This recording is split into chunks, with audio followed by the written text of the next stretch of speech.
Rain hammered the cracked pavement outside the emergency room entrance where Nia Hollowell stood frozen, still wearing blood-spattered scrubs from a 12-hour shift, staring at the eviction notice taped to her apartment door. 3 months behind on rent. $40,000 stolen by her ex-husband during the divorce. And now this. Marcus Reed, the man who'd promised her forever, laughing in a downtown nightclub with another woman while Nia worked herself into exhaustion just to survive. That's when she made the decision that would change everything. She walked into that club, asked a dangerously beautiful stranger to dance, and discovered too late that Jun Seo Kang wasn't just wealthy. He was a Korean mafia boss whose name made grown men go pale with terror. Some mistakes you can't take back. This one would consume her completely. If you want to see how deep this obsession goes, how love and violence collide in the heart of Chicago's criminal underworld, stay with me until the end. Hit that like button and drop a comment with your city so I can see how far this story travels. That. The fluorescent lights in Chicago Memorial's trauma bay flickered twice before dying completely, plunging the blood-slicked floor into semi-darkness. Nia Hollowell didn't flinch. Her hands stayed steady against the gunshot wound, applying pressure while the backup generator kicked in with a mechanical groan that vibrated through the soles of her sneakers. "I need 2 units of O negative and get me someone from surgery," she called out, her voice cutting through the chaos without rising above conversational volume. That's what 4 years in emergency medicine taught you. Panic was contagious, calm was armor. The kid on the gurney couldn't have been older than 19. Gang colors still visible on his torn jacket, eyes rolling back as his body tried to shut down from blood loss. "Stay with me," Nia said, leaning close enough that he could focus on her face instead of the overhead lights. "What's your name?" Devin." The word came out wet, bubbling. "Devin, I need you to keep breathing. Deep breaths. You're doing great." He wasn't doing great. He was dying. But sometimes a lie delivered with enough conviction could keep someone's heart beating just long enough. Dr. Pacheco shouldered through the trauma bay doors, already snapping on gloves. "What have we got?" "GSW to the upper right quadrant. Entry wound near the liver. No exit. He's lost at least a liter. Pressure's dropping." Nia rattled off the information without looking up, her hands still maintaining compression. 19 years old, found unconscious in an alley off Ashland. Pacheco took one look at the wound and his jaw tightened. "Get him to OR2. Now." The orderlies moved fast, wheeling the gurney toward the surgical wing while Nia peeled off her gloves and dropped them in the biohazard bin. Blood had soaked through to her scrubs, warm and sticky against her collarbone where it had sprayed during initial assessment. That made 3 gunshot victims tonight. 5 stabbings, 2 overdoses, and it was only 11:30. "Rough one," said Lisa, one of the other trauma nurses, appearing beside her with a protein bar and a look of exhausted sympathy. "You okay?" Nia accepted the protein bar without really seeing it. "Yeah, fine." She wasn't fine. Nobody who worked overnight shifts in a Southside trauma center was fine, but you learned to bury it deep enough that it didn't show on your face. You learned to compartmentalize the image of a teenager bleeding out on the table, the mother screaming in the waiting room, the violence that poured through those doors every single night like the city itself was hemorrhaging. "You still on until 6?" Lisa asked. 7, picking up Rodriguez's shift. "Jesus, Nia, when's the last time you slept?" Good question. Nia couldn't actually remember. The days blurred together now. Hospital, apartment, hospital again. Sleep happened in 4-hour increments that never felt like enough. Food was whatever she could grab from the vending machine. Showers were quick, functional, forgettable. "I'm fine," Nia repeated, and walked away before Lisa could push further. The break room was empty except for the perpetual smell of burnt coffee and someone's leftover Chinese food decomposing in the mini-fridge. Nia dropped into one of the plastic chairs and stared at her phone. 17 missed calls, all from the same collection agency. She deleted the voicemails without listening to them. She already knew what they'd say, the same thing they'd been saying for 6 months. "You're 3 months behind. We're escalating this to legal. You need to call us back immediately." Marcus had cleaned her out. $40,000 from their joint savings, emptied 2 weeks before the divorce finalized. Money she'd saved working doubles and overnight shifts, putting herself through nursing school while he finished his MBA. Money that was supposed to be hers, legally, according to the settlement. But Marcus knew people, had lawyers, made the money disappear into offshore accounts and shell companies until even Nia's own attorney told her it wasn't worth pursuing. Cut your losses, he'd said. Move on. Easy to say when you weren't the one drowning. Her phone buzzed. Text from her landlord. If rent isn't paid by Friday, I'm filing eviction papers. I'm sorry, Nia. I've been patient, but I can't wait anymore. Friday was 3 days away. Nia had $1,100 in her checking account. Rent was $3,000. She closed her eyes and let her head fall back against the wall, exhaustion pressing down on her chest like a physical weight. This wasn't how it was supposed to go. She'd done everything right, worked hard, married young, planned for a future, and Marcus had torched it all without a second thought. Hollowell, we need you in Bay 3. Nia opened her eyes, shoved the phone back in her pocket, and stood. Work was the only thing that made sense anymore. The only place where she had control, where she could fix something, save someone. The rest of her life could fall apart later. She worked straight through until 6 a.m., when the shift change finally released her into the cold gray dawn. The rain had stopped, but left the streets slick and reflective. Neon signs bleeding color across puddles. Nia walked 4 blocks to the bus stop, too tired to feel the ache in her feet, too numb to register the cold. Her phone buzzed again. This time it wasn't a bill collector. It was her friend Janelle. Girl, you need to get out of your head. Come to Vanguard tonight, just for a couple hours. You can't keep living like this. Nia almost deleted it. She had another shift starting at 6 p.m., which meant she'd need to sleep most of the day just to function. Going out was irresponsible, reckless. But then she thought about Marcus, about the last time she'd seen him, 3 months ago outside the courthouse, climbing into a Tesla with his new girlfriend. Some 24-year-old marketing assistant with perfect skin and a designer handbag that probably cost more than Nia made in a month. He'd looked happy. He'd looked free. While Nia worked herself into the ground just to survive. Fuck it. I'll be there at 10. The Vanguard was the kind of downtown club that catered to Chicago's upwardly mobile professional crowd. Overpriced cocktails, exposed brick walls, and a DJ who played just enough throwback hip-hop to keep the dance floor packed. Nia had been here exactly twice before, both times with Marcus back when they were still pretending their marriage wasn't imploding. Tonight she wore the only dress she owned that still fit. A simple black number that hit mid-thigh, paired with heels she'd forgotten how to walk in. Janelle met her at the door, already 2 drinks in and radiating the kind of aggressive positivity that only a corporate lawyer with no student debt could manage. There she is!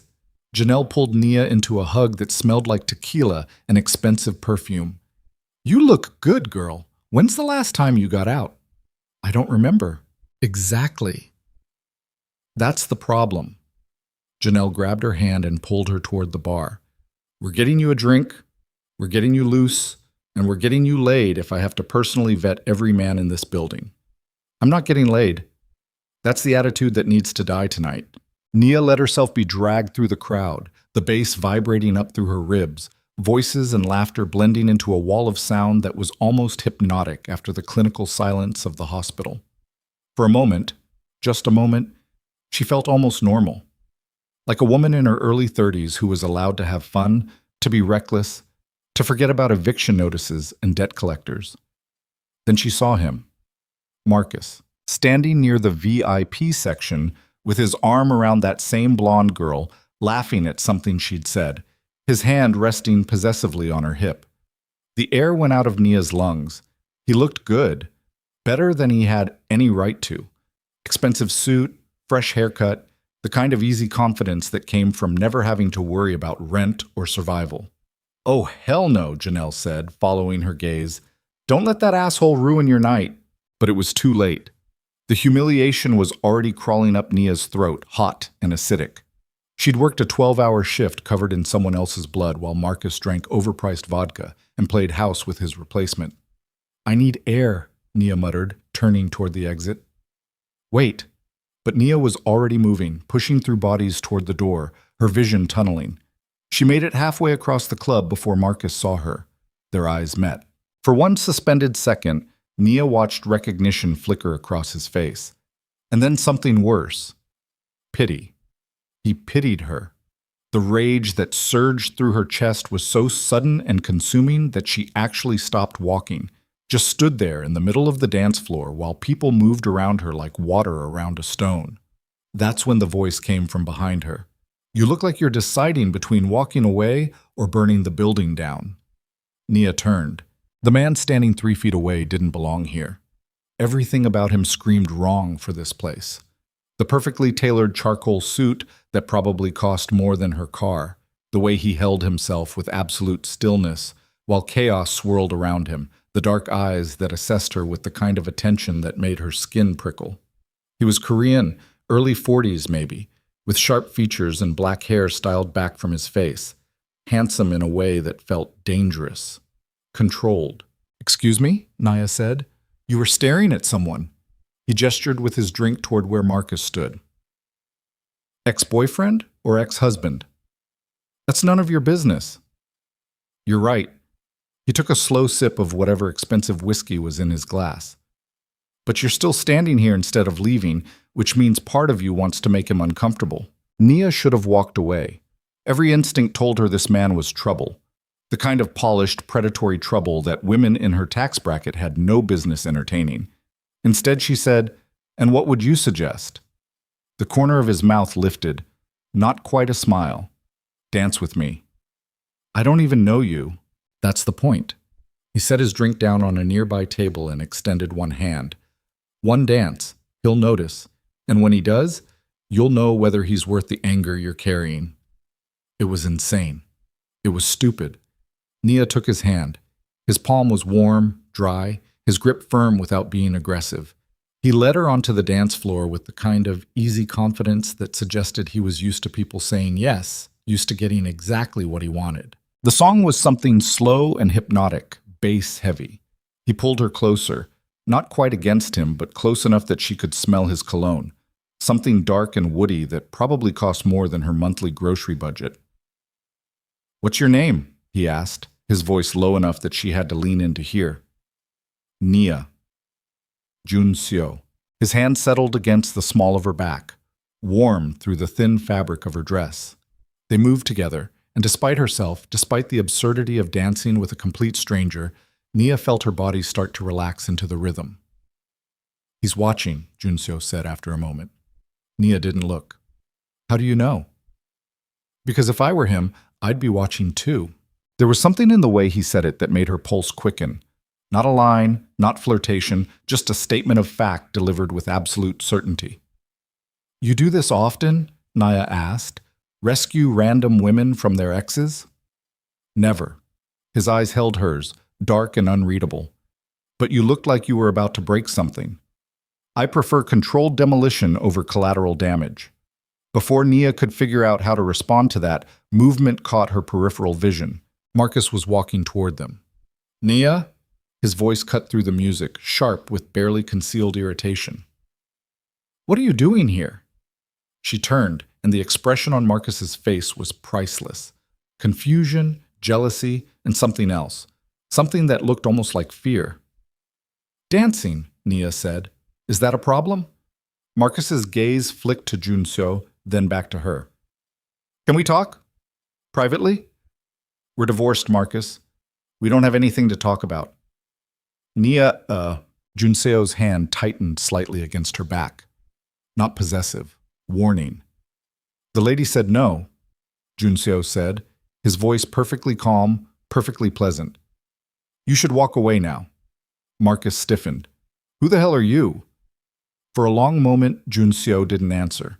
He just looked at Marcus with the kind of flat, assessing stare that made grown men reconsider their life choices. Then he said, very quietly, "Jun-seo Kang." The name hit Marcus like a physical blow. All the color drained from his face. His mouth opened, closed. He took an involuntary step backward. "Wait," Marcus said, his voice suddenly thin. "Kang, as in, yes." Jun-seo's expression didn't change. "Now walk away before you embarrass yourself further." Marcus looked at Nia one more time, something pleading and desperate in his eyes, then turned and disappeared into the crowd without another word. Nia stared after him, her heart pounding. What just happened? Juncio released her, stepping back to a polite distance. Your ex-husband recognized my name. Why would he recognize your name? Because I own half the commercial real estate in this city. He picked up his drink from the table, studying her with that same unsettling focus. And because men like him make it their business to know who holds power in Chicago. That should have been Nia's cue to thank him and leave. To go home, sleep off this insane night, and forget she'd ever danced with a man who made her ex-husband look like he'd seen a ghost. Instead, she heard herself say, "Buy me a drink." Juncio's expression shifted, not quite surprised, but close. You sure about that? No. Nia met his gaze. But I'm doing it anyway. They ended up in a quieter corner of the bar, away from the dance floor's chaos. Juncio ordered her something expensive, an amber that tasted like smoke and honey, then leaned back against the leather booth and watched her with that same unnerving attention. So, Nia said, after the whiskey had burned down her throat and settled warm in her chest. Commercial real estate mogul who makes grown men run scared. Should I be worried? Probably. That's not reassuring. I'm not trying to reassure you. He turned his glass slowly between his fingers. Tell me about the ex-husband. Why? Because you were ready to set him on fire 30 minutes ago, and I'm curious what kind of man earns that much rage. Nia laughed, but there was no humor in it. The kind who steals $40,000 and disappears before the divorce finalizes. Junso went very still. He stole from you, cleaned out our joint savings. My lawyer said it wasn't worth pursuing. Nia took another drink, the whiskey making her reckless. So now I'm 3 months behind on rent, working doubles just to eat, and watching him live his best life with someone new. What's his full name? The question was casual, but something in Junseo's voice made the hair on Nia's arm stand up. Why? She asked slowly. Curiosity. You don't seem like the curious type. You seem like the type who asks questions because you're already planning something. His mouth curved. Smart. Marcus Reed, Nia said, because the whiskey and exhaustion and sheer recklessness made her stupid. Works in corporate finance, lives in a condo in River North that I'm pretty sure he bought with my money. Junso committed the name to memory with a single nod. And what do you do, Nia? Trauma nurse, Chicago Memorial. How long? 4 years. Before that, I was in school, working part-time at an urgent care clinic. She studied him over the rim of her glass. Your turn. What do you actually do? I invest in property, businesses, people. He set his drink down. And I solve problems. What kind of problems? The kind most people are too afraid to touch. That should have sent her running. Instead, Nia felt herself leaning closer. Are you dangerous, Junso Kang? Yes. No hesitation, no deflection, just the truth delivered with absolute calm. Then why are you talking to me? Nia asked. I'm nobody. An ER nurse drowning in debt. What could you possibly want from someone like me? Junso was quiet for a long moment, his dark eyes searching her face like he was trying to solve some complicated equation. Then he said, You're exhausted, angry. Probably haven't eaten anything real in days, but you showed up tonight anyway because you're still fighting. He leaned forward, close enough that she could feel the heat radiating off him. I respect people who fight even when they're losing. Nia's breath caught in her throat. I should go. You should. But he didn't move. Neither did she. The space between them felt charged, dangerous, like standing too close to a fire and not being sure if you wanted to step back or let yourself burn. Give me your phone, Junso said finally. Nia handed it over without thinking. He typed something in, then handed it back. His number, saved under a single name, Kang. If you need something, he said, call me. I don't need anything from you. Not yet. He stood, buttoning his suit jacket with practiced efficiency. But you will. Then he walked away, disappearing into the crowd like smoke, leaving Nia sitting alone in the booth with an empty glass and a phone number that felt like a loaded gun. She should delete it. She should finish her drink, go home, sleep, and forget this entire night happened. Instead, she stared at the name on her screen and wondered what kind of man made Marcus Reed go pale with terror just by saying his name out loud. Sag. Nia made it home just after 2 a.m., collapsing into bed still wearing her dress and heels. Sleep came fast and dreamless, the kind of black void that swallowed her whole until her alarm dragged her back to consciousness 6 hours later. She had 4 hours before her next shift started. Time enough to shower, eat something resembling food, and pretend last night hadn't happened. Except when she checked her phone, there was a message from an unknown number. Coffee and breakfast delivered to Chicago Memorial Trauma Wing. Make sure your team eats something real today. No signature. But Nia knew exactly who'd sent it. She should have been angry, or uncomfortable, or worried that some wealthy stranger with a dangerous reputation was paying attention to where she worked and what she needed. Instead, she felt something she hadn't felt in months. Seen. When Nia walked into the hospital later that afternoon, the Trauma Bay nurses' station had been transformed into a catering spread. Fresh coffee and proper thermal carafes, bagels, fruit, breakfast sandwiches still warm in their wrappers. Where the hell did all this come from? Lisa asked, already halfway through a croissant. Nia hesitated. No ideas. She worked her shift in a daze, half expecting Junseo to show up at some point or send another message, but her phone stayed silent. The food disappeared throughout the evening, her coworkers grateful and mystified, and by the time her shift ended at midnight, Nia had almost convinced herself the whole thing was a strange, forgettable anomaly. Then she walked outside and found a black town car idling at the curb. The back window rolled down. Junseo sat in the back seat, still wearing a suit, looking like he'd just left some business meeting or power dinner.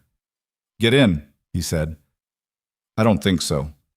You haven't eaten anything except hospital vending machine food all day. Not a question, a statement. There's a restaurant 3 blocks from here. Best Korean food in Chicago. They're holding a table. How do you know I like Korean food? I don't, but if you don't, I'll take you somewhere else. Nia should have said no. Should have walked to the bus stop, gone home, kept her distance from whatever this was. Instead, she opened the car door and got in. The restaurant was small, intimate, the kind of place that didn't advertise because it didn't need to.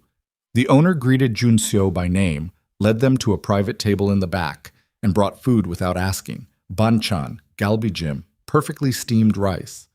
Nia ate like she was starving. Because she was. When's the last time you had a real meal? Junseo asked, watching her with that same quiet intensity. I don't remember. You're going to make yourself sick. I'm fine. You're not fine. He refilled her water glass. You're running on adrenaline and stubbornness, and eventually you're going to collapse. Is this why you brought me here? Nia set down her chopsticks. To lecture me about self-care? No. I brought you here because I wanted to see you again. The honesty caught her off guard. No games. No pretense. Just the truth delivered with the same calm certainty he seemed to approach everything. Why? Nia asked. I don't know yet. They ate in silence for a while, the kind of comfortable quiet that shouldn't exist between strangers. Junseo asked about her work, not small talk questions, but real ones. How long were her shifts? What cases stayed with her? Why emergency medicine instead of something easier? And Nia found herself answering, found herself talking about the night a 10-year-old came in with a bullet wound and died on the table while Nia held her hand, about the exhaustion that never fully went away, about Marcus and the nurse practitioner program she'd had to abandon because the money disappeared. $40,000, Junseo said quietly. Give or take. That's not a lot of money. It is when you don't have it. His jaw tightened. Marcus Reed works for Brennan Financial Group. Nia blinked. How do you know that? I know everything about anyone who crosses someone I'm interested in. He leaned back, his expression unreadable. He makes $200,000 a year. Lives in a condo he bought 6 months ago for $800,000 cash. The woman he's dating is named Amber Chen. She doesn't know he's still paying off debts from a gambling problem he developed 3 years into your marriage. The air left Nia's lungs. How? I make it my business to know. That's terrifying. Yes. No apology, no deflection. But now you know the truth. Marcus didn't just steal your money, Nia. He gambled it away, then covered his tracks and made you the villain in his own story. Nia closed her eyes, something hot and sharp twisting in her chest. Why are you telling me this? Because you deserve to know what kind of man you married, and because... He trailed off, something shifting in his expression. Because I think you're worth more than working yourself to death over someone else's mistakes.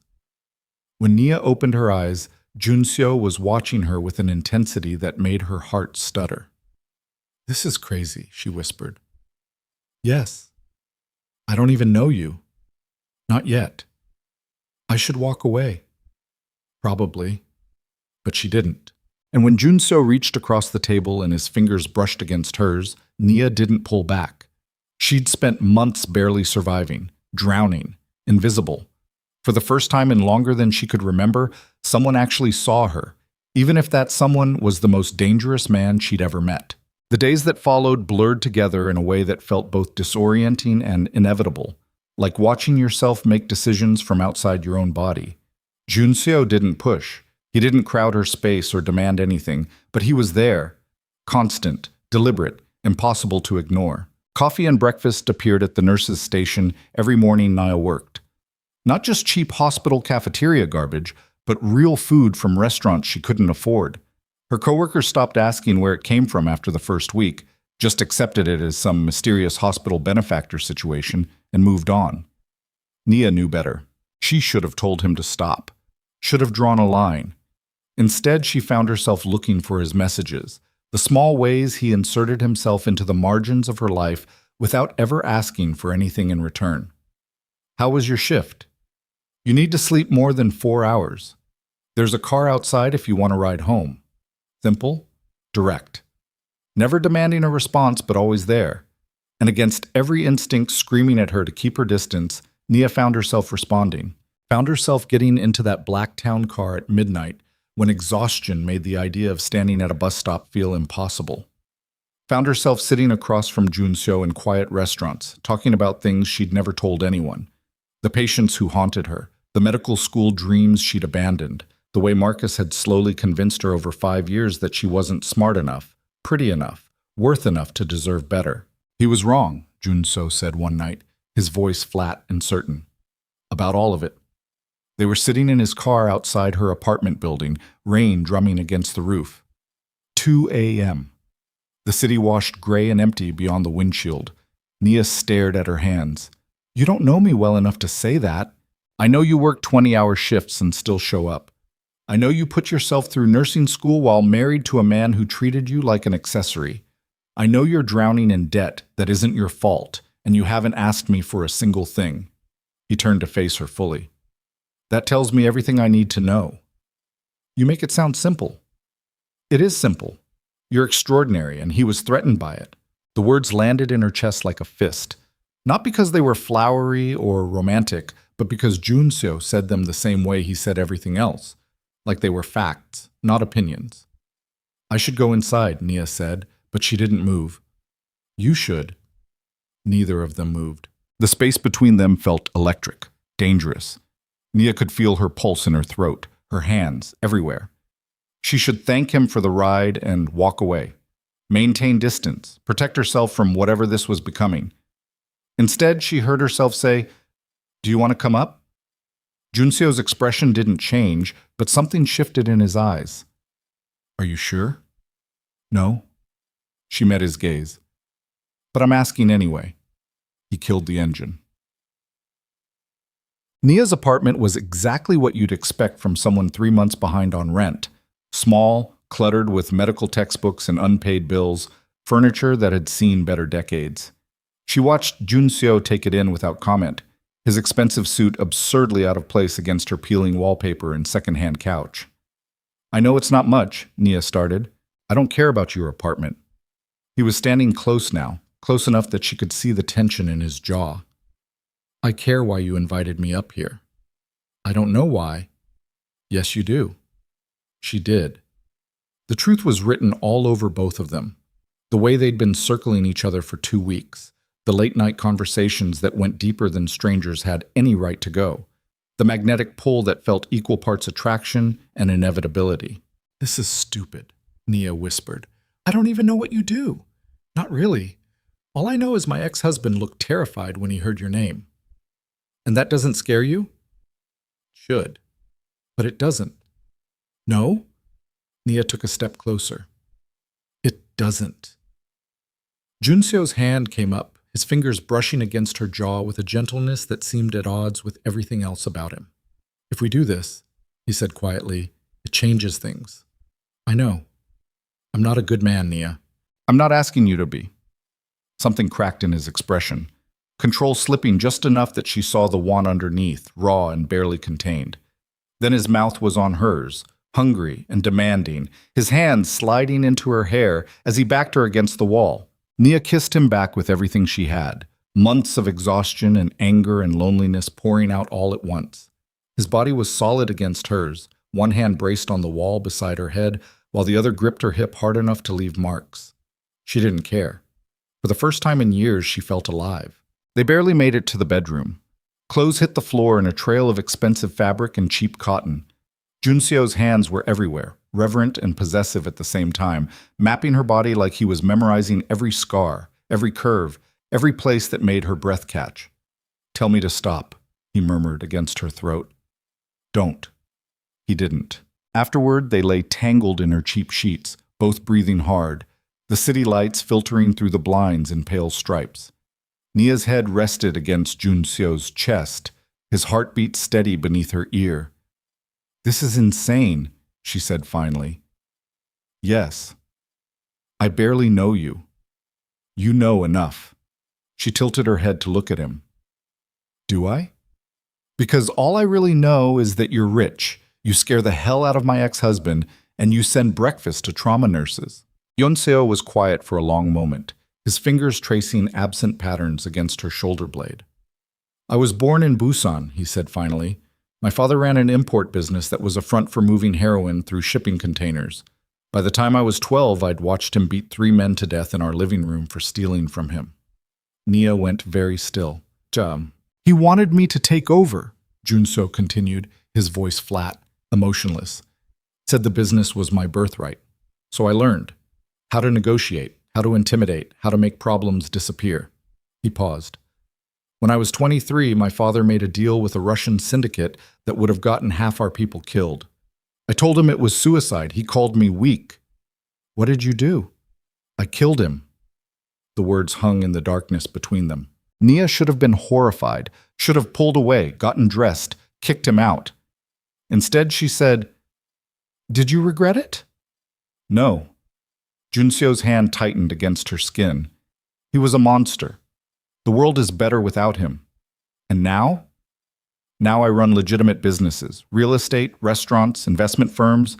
But the foundations were built on blood, Nia. I can't change that. And there are still people who remember what I'm capable of. Like Marcus."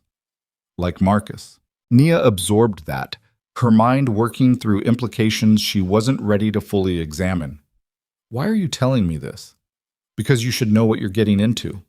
He shifted, pulling back enough to meet her eyes. "I'm not safe. The life I built isn't safe. And if you stay close to me, eventually that danger will touch you too." "Is that supposed to scare me away?" "It should." "You keep saying that." Nia traced a scar along his ribs, pale and old. "But you're still here." "I'm selfish." His voice dropped to something rough, almost broken. "I know I should walk away from you. Let you build a normal life with someone who won't bring violence to your door. But I can't." "Then don't." Junseo's jaw tightened. "You don't understand what you're saying." "Maybe not, but I'm saying it anyway." She pressed her palm flat against his chest, feeling his heartbeat accelerate. "I've spent my whole life being careful, doing the right thing, following the rules. And where did it get me? Broke, alone, working myself to death while my ex-husband lives like a king on money he stole from me." Her voice cracked. "I'm tired of being invisible, Junso. I'm tired of being safe." He stared at her for a long moment, something fierce and possessive burning in his eyes. Then he kissed her again, slower this time, deeper, and Nia let herself fall. Morning came too fast. Nia woke to pale sunlight and an empty bed, panic flaring in her chest before she heard movement in the kitchen. She pulled on a t-shirt and padded out to find Junseo fully dressed, his suit jacket draped over a chair, making coffee in her barely functional pot like he belonged there. "You should have woken me up," Nia said. "You needed sleep." He handed her a mug without asking how she took it. Black, 2 sugars. Somehow he already knew. I have a meeting at 8. What kind of meeting? The kind where I convince real estate developers that building affordable housing in Southside neighborhoods is more profitable than they think. Nia blinked. That's not what I expected you to say? Most people don't know what to expect from me. He checked his watch, something expensive and understated. I'll have a car pick you up for your shift. You don't have to do that. I know. He stepped closer, one hand sliding along her jaw. But I want to. Then he kissed her, brief, possessive, and walked out, leaving Nia standing in her kitchen with a coffee mug and the distinct feeling that her life had just tilted onto an axis she didn't fully understand. The next 3 weeks were a study in contradiction. During the day, Nia worked her shifts at Chicago Memorial, the same endless parade of gunshot wounds, overdoses, car accidents, the same exhaustion, the same debt collectors calling, the same eviction notice taped to her door that she couldn't bring herself to deal with. But the nights belonged to Junseo. He took her to restaurants where the waitstaff knew him by name and didn't bring menus because the chef just cooked. He drove her along Lake Michigan at 3 a.m. when neither of them could sleep, the city lights reflected in black water. He listened to her talk about patients and medical procedures with an attention that made her feel like the only person in the world. And slowly, carefully, he peeled back the layers of his own life. The security team that followed him everywhere, discreet but constant. The phone calls he took in rapid Korean, his voice dropping to something cold and commanding. The penthouse apartment overlooking the water where everything was sleek and expensive and utterly impersonal except for the shelf of books on Korean history and a single photograph of a woman who might have been his mother. She died when I was 16, Junseo said one night, catching Nia staring at the photo. Cancer. My father wouldn't pay for treatment because he said it made him look weak. I'm sorry. Don't be. It taught me that loyalty to blood means nothing if that blood is poison. They were lying on his couch, Nia's legs draped across his lap, the city spreading out beyond floor-to-ceiling windows. Junseo's hand rested on her ankle, his thumb tracing absent circles against her skin. Tell me something, Nia said. What do you actually want from this? From me? He was quiet for a long time. I don't know yet. That's not an answer. It's the only one I have. He met her eyes. I've spent 20 years building walls, Nia, making sure no one gets close enough to become a liability. And then you showed up looking like you wanted to burn your ex-husband alive, and something in me just... He trailed off. Recognized something. Recognized what? Someone who refuses to stay broken. Nia felt something crack open in her chest. You see me that way? I see you exhausted and angry, and still showing up every single day to save people who'll never know your name. I see you living in an apartment you can't afford because your ex-husband stole your future and you still won't ask anyone for help. His grip tightened on her ankle. Yes, Nia, I see you that way. She didn't have words for that, so she kissed him instead, slow and deep, until they ended up tangled together on expensive leather with Chicago glittering beyond the windows. But reality had a way of crashing through even the most carefully constructed illusions. Nia was 3 weeks into whatever this thing with Junseo was when Marcus showed up outside Chicago Memorial at the end of her shift. She didn't see him at first, just walked out through the emergency room doors into the cold November air, exhausted and thinking about the leftover Thai food waiting in her fridge. Nia. She froze. Marcus was leaning against a black Mercedes that probably cost more than she made in 2 years, wearing a cashmere coat and the kind of casual arrogance that came from never facing consequences. What do you want? Nia's voice came out flat, dead. To talk. He pushed off the car, hands in his pockets. You've been avoiding my calls. I blocked your number 8 months ago.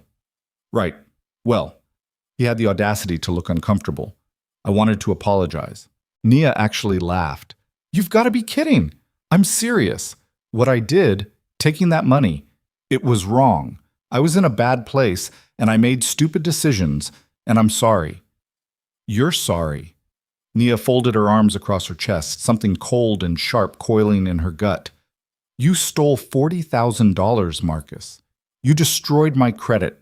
I'm about to be evicted, and now you show up 8 months later and say you're sorry like that fixes anything? I know it doesn't fix anything, but I want to make it right. He pulled an envelope from his coat pocket. I can't give you all the money back right now, but this is 10,000. It's a start. Nia stared at the envelope like it was a live grenade. Why now? Because I've been thinking about what you said at the club, about how I treated you. He stepped closer. And you're right, I was an asshole. I took advantage of you, and I'm trying to be better. There was something off about this, something that didn't track. Marcus had spent their entire marriage dodging accountability, rewriting history to make himself the victim. He didn't just show up offering apologies and cash. What's really going on?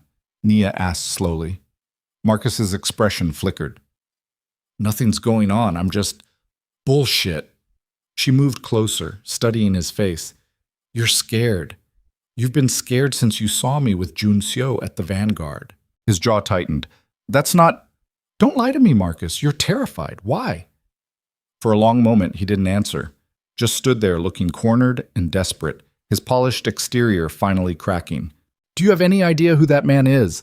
Marcus said finally, his voice dropping to something urgent and raw. Kang doesn't just own real estate, Nia. He runs half the organized crime networks in this city. The Korean syndicates, the drug trade, money laundering operations. People who cross him disappear. That's not true. Yes, it is. Marcus grabbed her arm. I work in finance. I see the accounts, the shell companies, the money moving through channels that don't exist on paper. Jun-seo Kang is one of the most dangerous men in Chicago, and you're sleeping with him. Nia yanked her arm free. You don't know what you're talking about. I know he's using you. I know that whatever you think this is, it's going to end badly. Like our marriage ended? That landed. Marcus flinched. You don't get to show up now and pretend you care about my safety, Nia said, her voice shaking with rage. You spent 5 years making me feel worthless. You stole from me. You abandoned me. And now because I'm finally with someone who treats me like I matter, you want to play concerned ex-husband? This isn't about us. Get the hell away from me, Marcus. She turned to walk away, but his voice stopped her. He's going to hurt you, Nia. Maybe not physically, but his world is violent, and you're going to get caught in the crossfire. And when that happens, don't say I didn't warn you. Nia didn't respond, just kept walking toward the bus stop, her hands shaking, Marcus's envelope still on the ground where she'd refused to take it. But his words followed her all the way home. She didn't tell Jun-seo about Marcus showing up. She should have. Should have mentioned it that night when he called to check on her, or the next evening when they met for dinner. But something stopped her. Maybe the fear that Marcus was right. Maybe the creeping suspicion that she'd let herself fall into something dangerous without fully understanding the cost. Instead, Nia buried herself in work, picked up extra shifts, avoided Jun-seo's calls just enough that he'd notice but not enough to make him push. It lasted 4 days. On the 5th night, Jun-seo showed up at her apartment unannounced. Nia opened the door to find him standing in the hallway, still wearing a suit, his expression unreadable. You've been avoiding me, he said. I've been working. Don't lie to me. He stepped inside without waiting for an invitation, his presence filling her tiny apartment. What happened? Nothing happened. Nia. He turned to face her fully. I've spent 2 decades reading people. I know when someone's lying, and I know when someone's scared, so tell me what happened. She should have kept her mouth shut, should have deflected, made excuses. Instead, the truth came pouring out. Marcus showed up outside the hospital, said he wanted to apologize, offered me money. The words tumbled over each other. But he wasn't really there to apologize. He was there to warn me about you. Jun-seo went very still. What did he say? That you're dangerous, that you run criminal operations, that people who cross you disappear. Nia met his eyes. Is he right? The silence stretched too long. Sit down, Jun-seo said finally. I don't want to sit down. I want you to answer the question. Then yes. His voice was flat, controlled. Marcus is right. About most of it. The air left Nia's lungs. I told you I built my empire on blood, Jun-seo continued. That wasn't metaphor, Nia. My father's organization imported drugs, ran protection rackets, controlled gambling operations across 3 states. When I took over, I inherited all of it. But you said you went legitimate. I did. Mostly. He moved closer. I sold off the drug operations, shut down the protection rackets, invested in real businesses. But you don't just walk away from that world cleanly. There are still connections, still favors owed, still people who remember what I'm capable of. Have you killed people? Yes. No hesitation, no sugarcoating. Nia felt like the floor was tilting beneath her. How many? Does the number matter? Yes. Junseo's jaw tightened. 7. 3, when I worked for my father. 4, after I took control. Why? Because they were threats. Because they would have killed me first. Because in that world, mercy is weakness, and weakness gets you buried. Nia pressed her hands against her face, trying to process information that felt impossible. This man, the one who sent her breakfast, who listened to her talk about patience, who touched her like she was precious, had killed 7 people. I should have told you sooner, Junseo said quietly. I know that, but I was afraid. Afraid of what? That I'd run? Yes. Maybe I should. Something cracked in his expression. Then run. Nia looked at him, really looked, saw the tension in his shoulders, the careful control in his posture, the fear he was trying to hide beneath that cold exterior. I don't want to run, she whispered. That's the problem. I should be terrified of you. I should be calling the police, but all I feel is… What? Safe. The word came out broken. You make me feel safe, and that doesn't make any sense. Junseo closed the distance between them, his hands framing her face. Because I would never hurt you. But you'd hurt other people. To protect you? Yes. Without hesitation. That should have horrified her, should have sent her running exactly like Marcus warned. Instead, Nia kissed him, desperate, searching, trying to reconcile the man she was falling for with the monster he'd just confessed to being. This is insane, she said against his mouth. I know. I should walk away. You should. But I can't. His arms tightened around her. Then don't. They stood there in her cramped apartment, holding each other like they were both drowning, while outside the city churned on, indifferent and vast. Nia had crossed a line she couldn't uncross, and somewhere deep down, she knew Marcus was right about one thing. This was going to end in blood. 2 days later, Nia came home from a brutal overnight shift to find Marcus sitting on the steps outside her building. He looked like he hadn't slept in days. His expensive coat was rumpled, his eyes bloodshot and desperate. I need to talk to you, he said, standing as she approached. I have nothing to say to you. Please. He grabbed her arm. Just 5 minutes. That's all I'm asking. Nia yanked free. Let go of me. Kang came to my office yesterday. That stopped her cold. What? He showed up during a partner meeting, walked right past security like he owned the building. Marcus's voice was shaking. He didn't threaten me, didn't say a word, just stood there while I gave my presentation. And everyone in that room knew exactly who he was and why he was there. He's sending a message, Nia. He's telling me that he can get to me anywhere, anytime, that I'm not safe. Marcus's hands were trembling. I need you to call him off. Call him off? Marcus, I didn't ask him to do anything. Then tell him to stop, please. I have a merger going through next month. If my partners think I'm connected to organized crime, it'll tank the whole deal. You stole $40,000 from me, Nia said, her voice cold. You destroyed my credit. You left me drowning, and now you want me to protect you? I know I screwed up. Screwed up? She laughed, but there was no humor in it. You didn't screw up, Marcus. You systematically destroyed me, and now that someone finally made you face consequences, you come crawling back asking for help? I'll give you the money back. All of it. I'll transfer it today. I don't want your money. Then what do you want? Nia stared at him, at the man she'd once loved, who'd promised her a future and then burned it all down.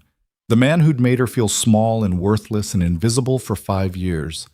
I want you to feel what I felt, she said quietly. I want you to know what it's like to be afraid, to not know if you'll have a roof over your head next month, to work yourself to death and still come up short. Marcus's face went pale. You don't mean that, don't I? She stepped closer. You spent our entire marriage telling me I wasn't enough. That I was too loud, too demanding, too difficult. You made me believe I deserved nothing better, and now someone finally sees me as worthy and you can't stand it. That's not, go home, Marcus. Figure out your own problems. I'm done saving you. She pushed past him toward her building, but his voice followed her. He's gonna ruin you, Nia. You think you matter to him, but you're just a distraction. A way to pass time until something more interesting comes along. And when he's done, you'll be the one left picking up the pieces. Nia didn't respond, but as she climbed the stairs to her apartment, Marcus's words echoed in her head, mixing with everything Junseo had confessed until she couldn't tell truth from manipulation anymore. That night, Junseo picked her up in his town car like he always did. But instead of taking her to dinner or back to his penthouse, he drove to a warehouse on the outskirts of the industrial district, the kind of location that only appeared in movies right before something terrible happened. "Where are we?" Nia asked as the car stopped. "Somewhere I need you to see." Junseo opened his door. "Come on." Every instinct screamed at her to stay in the car, to demand he take her home. But she followed anyway, stepping out into cold wind that smelled like rust and river water. The warehouse was massive and mostly empty, except for a few men standing guard near the entrance.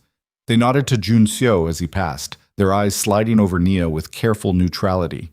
Inside, the space had been converted into something between an office and a fortress.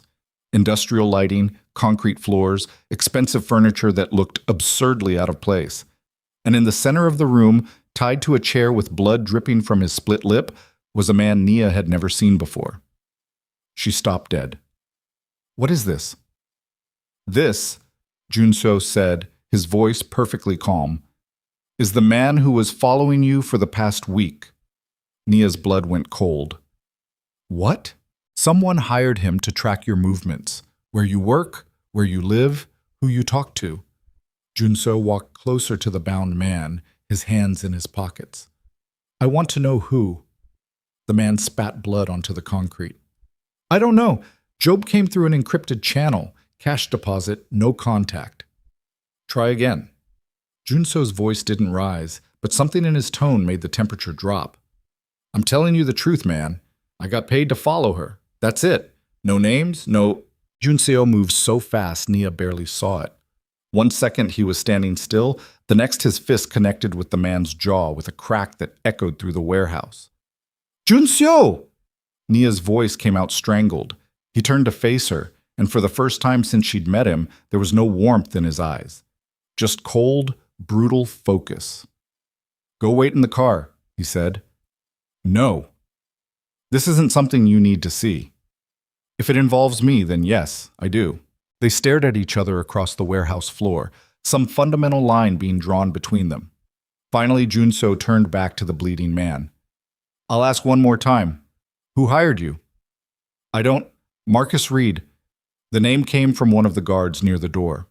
"We traced the encrypted payment. It originated from an account registered to his girlfriend." Nia felt like she'd been punched in the stomach. Marcus had hired someone to follow her. "Why?" she whispered. "Because he wanted leverage," Junseo said, his voice flat.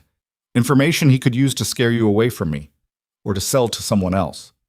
The man in the chair was shaking now, blood running down his chin. "I didn't know what he was planning. I swear. I was just supposed to document her routine. Get him out of here," Junseo said to his guards.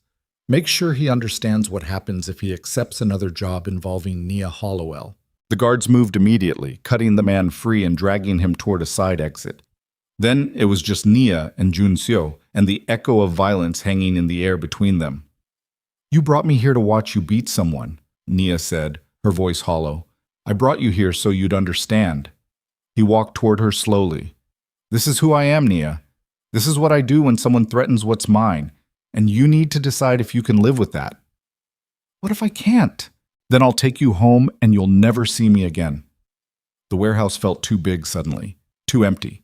Nia could still hear the crack of Junseo's fist against bone, could still see the cold precision in his movements. He'd hurt that man without hesitation. Would hurt Marcus if she asked, would burn down the entire city if he thought it would keep her safe. "Marcus came to see me," Nia said finally. "Said you showed up at his office, that you're trying to intimidate him."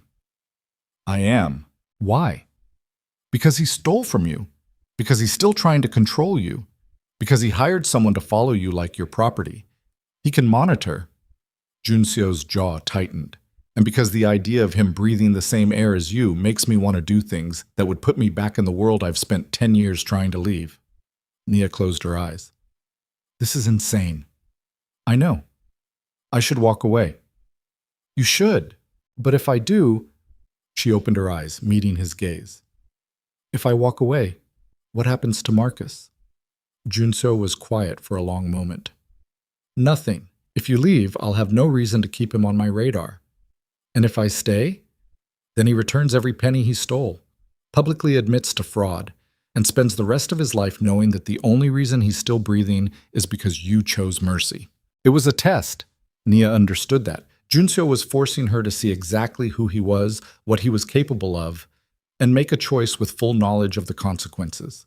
She should have walked away, should have called the police, filed a report, gotten as far from this man and his violence as humanly possible. Instead, she closed the distance between them and said, I want the money back, all of it, and I want him to know it came from you. Something fierce and possessive flared in Junseo's eyes. You're sure? No. Her hands were shaking. But I'm done being the one who suffers while he walks away clean. Junseo pulled her against him, his arms wrapping around her like he could shield her from the choice she'd just made. There's no going back from this, he said against her hair. I know. You're mine now, in every way that matters. I know. And standing in that warehouse with blood still drying on the concrete and violence hanging in the air like smoke, Nia realized she'd finally crossed the line Marcus had warned her about. She wasn't just sleeping with a dangerous man anymore. She was becoming dangerous herself. Marcus showed up at Nia's apartment 72 hours later carrying a briefcase that looked like it weighed more than his conscience ever had. His hands were shaking. Nia opened the door and didn't say a word, just stepped aside to let him in. Behind her, Junseo sat on her second-hand couch like he owned the entire building, one ankle crossed over his knee, his expression completely neutral. Marcus froze when he saw him. Close the door, Junseo said quietly. Marcus obeyed. The click of the lock sounded like a gunshot in the small apartment. Put the briefcase on the table, Junseo continued, still not moving from the couch. Marcus did. His hands fumbled with the latches, sweat already visible on his forehead despite the November cold seeping through the windows. When the case opened, Nia saw stacks of cash bundled with paper bands, neat, organized, exactly $40,000. It's all there, Marcus said, his voice hoarse. Every penny. You can count it. Nia stared at the money, at the physical representation of 5 years of manipulation and theft and gaslighting. It looked smaller than she'd imagined, less significant. Where did you get it? She asked. I liquidated some investments, borrowed from my parents. It doesn't matter. Marcus wouldn't look at her, his eyes fixed on the floor. It's yours. It was always yours. Look at her when you talk to her, Junseo said. Marcus's head snapped up. His eyes met Nia's, and she saw something she'd never seen before in all their years together. Genuine fear. I'm sorry, Marcus whispered, for everything. For stealing from you. For making you feel worthless. For, his voice cracked, for destroying the best thing that ever happened to me. Nia wanted to feel vindicated, wanted this moment to erase the years of pain and self-doubt he'd planted in her chest. Instead, she just felt hollow. Sign the papers, Junseo said, gesturing to a manila folder on the coffee table. Legal declaration admitting to fraud and financial misconduct during the divorce proceedings. Binding arbitration waiving any future claims against Nia Hollowell. Marcus picked up the folder with trembling hands, flipped through the pages without really reading them. If I sign this, my career is over. The partners will force me out. Then you should have thought of that before you stole from your wife, Junseo said, his tone conversational, almost pleasant. Sign the papers or I make sure every financial institution in Chicago knows exactly what kind of man you are. You can't. I can. Junseo leaned forward slightly. I've already compiled the evidence. Bank transfers, shell company registrations, emails you thought were deleted. One phone call and your professional reputation becomes a cautionary tale. Marcus looked at Nia, something desperate and pleading in his expression. You're really going to let him do this? You did this, Nia said. Not him, not me, you. Marcus's shoulders sagged. He picked up the pen, hesitated for just a moment, then signed each page with quick, jerky movements, like he was afraid his nerve would fail if he slowed down. When he finished, Junso stood and collected the folder, leafing through to verify each signature. You can go now. Marcus didn't move, just stood there looking at Nia with something that might have been regret or might have been self-pity. She couldn't tell anymore and didn't care to figure it out. I loved you, he said finally. I know you don't believe that, but I did. No, you didn't. Nia's voice came out steady, certain. You loved the idea of me, the nurse wife who'd work herself to death while you played corporate hotshot, but the real me, the one with ambitions and opinions and self-respect. You couldn't stand her. Marcus flinched like she'd hit him. Get out, Nia said. He left without another word, the door closing behind him with a soft click that felt like the final punctuation on a chapter of her life she'd never have to read again. Nia stood in the center of her apartment, staring at the briefcase full of cash and waited to feel something. Relief, triumph, closure. Instead, she just felt tired. Are you okay? Junso asked from behind her. I don't know. She turned to face him. I thought getting the money back would fix something, make me whole again, but it just feels like revenge doesn't actually heal anything? Yeah. Junseo crossed the room and pulled her against him, his arms solid and steady. Revenge never does, but justice helps. And this was justice. Nia buried her face against his chest, breathing in the scent of his cologne and the underlying warmth of his skin. What happens now? Now you use that money to re-enroll in your nurse practitioner program. Build the life you should have had 5 years ago. His hand came up to cradle the back of her head. And I make sure nothing ever threatens you again. It should have felt romantic, protective. Instead, something cold slithered down Nia's spine. Junseo, she said carefully, pulling back to look at him. What did you mean when you said you'd make sure nothing threatens me? His expression didn't change. Exactly what I said. That's not an answer. It's the only one you need. The way he said it, calm, absolute, final, made her stomach twist. You're going to have someone watch me, aren't you? Follow me. Make sure I'm safe. Yes, I don't want that. I know. He brushed a strand of hair behind her ear. But it's not negotiable. Excuse me? You're with me now, Nia. That makes you a target for anyone who wants to hurt me. So yes, you'll have security. Discreet, professional, invisible most of the time. But they'll be there. And if I say no, then I'll do it anyway. No apology, no compromise. I've lost people I cared about because I wasn't careful enough. I won't make that mistake with you. Nia took a step back, something sharp and uncomfortable twisting in her chest. You don't own me. I never said I did. But you're making decisions about my life without asking. I'm keeping you alive. His voice was still calm, but there was steel underneath now. There's a difference. Is there? Nia heard her voice rising and couldn't stop it. Because from where I'm standing, you're starting to sound a lot like Marcus. Making choices for me because you think you know better. Controlling my life because you think I can't handle it myself. Junseo's jaw tightened. That's not fair, isn't it? You brought me to a warehouse to watch you beat a man. You forced Marcus to sign legal documents under threat of destroying his career. And now you're telling me I don't have a choice about being followed everywhere I go. She crossed her arms. How is that different from control? Because I'm doing it to protect you, not diminish you. Marcus would have said the same thing. The words hung in the air between them like poison. Junseo stared at her for a long moment, something dangerous flickering behind his eyes. Then he picked up his jacket from the chair and headed toward the door. Where are you going? Nia asked. Giving you space to figure out if you actually want this. He stopped with his hand on the doorknob. Because I can't be with someone who compares me to the man who abused her every time I try to keep her safe. Junseo said. But he was already gone, the door closing behind him with a finality that made Nia's chest ache. She stood alone in her apartment, surrounded by $40,000 in cash, and the slowly dawning realization that she'd just pushed away the first person in years who'd made her feel like she mattered. Nia didn't hear from Junseo for 3 days. No calls, no messages, no coffee deliveries at the hospital. The silence was deafening. She threw herself into work, picking up extra shifts until exhaustion became a physical presence in her bones. The money sat in her apartment untouched, still in the briefcase, like somehow moving it would make the fight with Junseo real and permanent. On the fourth day, Nia's friend Lisa cornered her in the break room.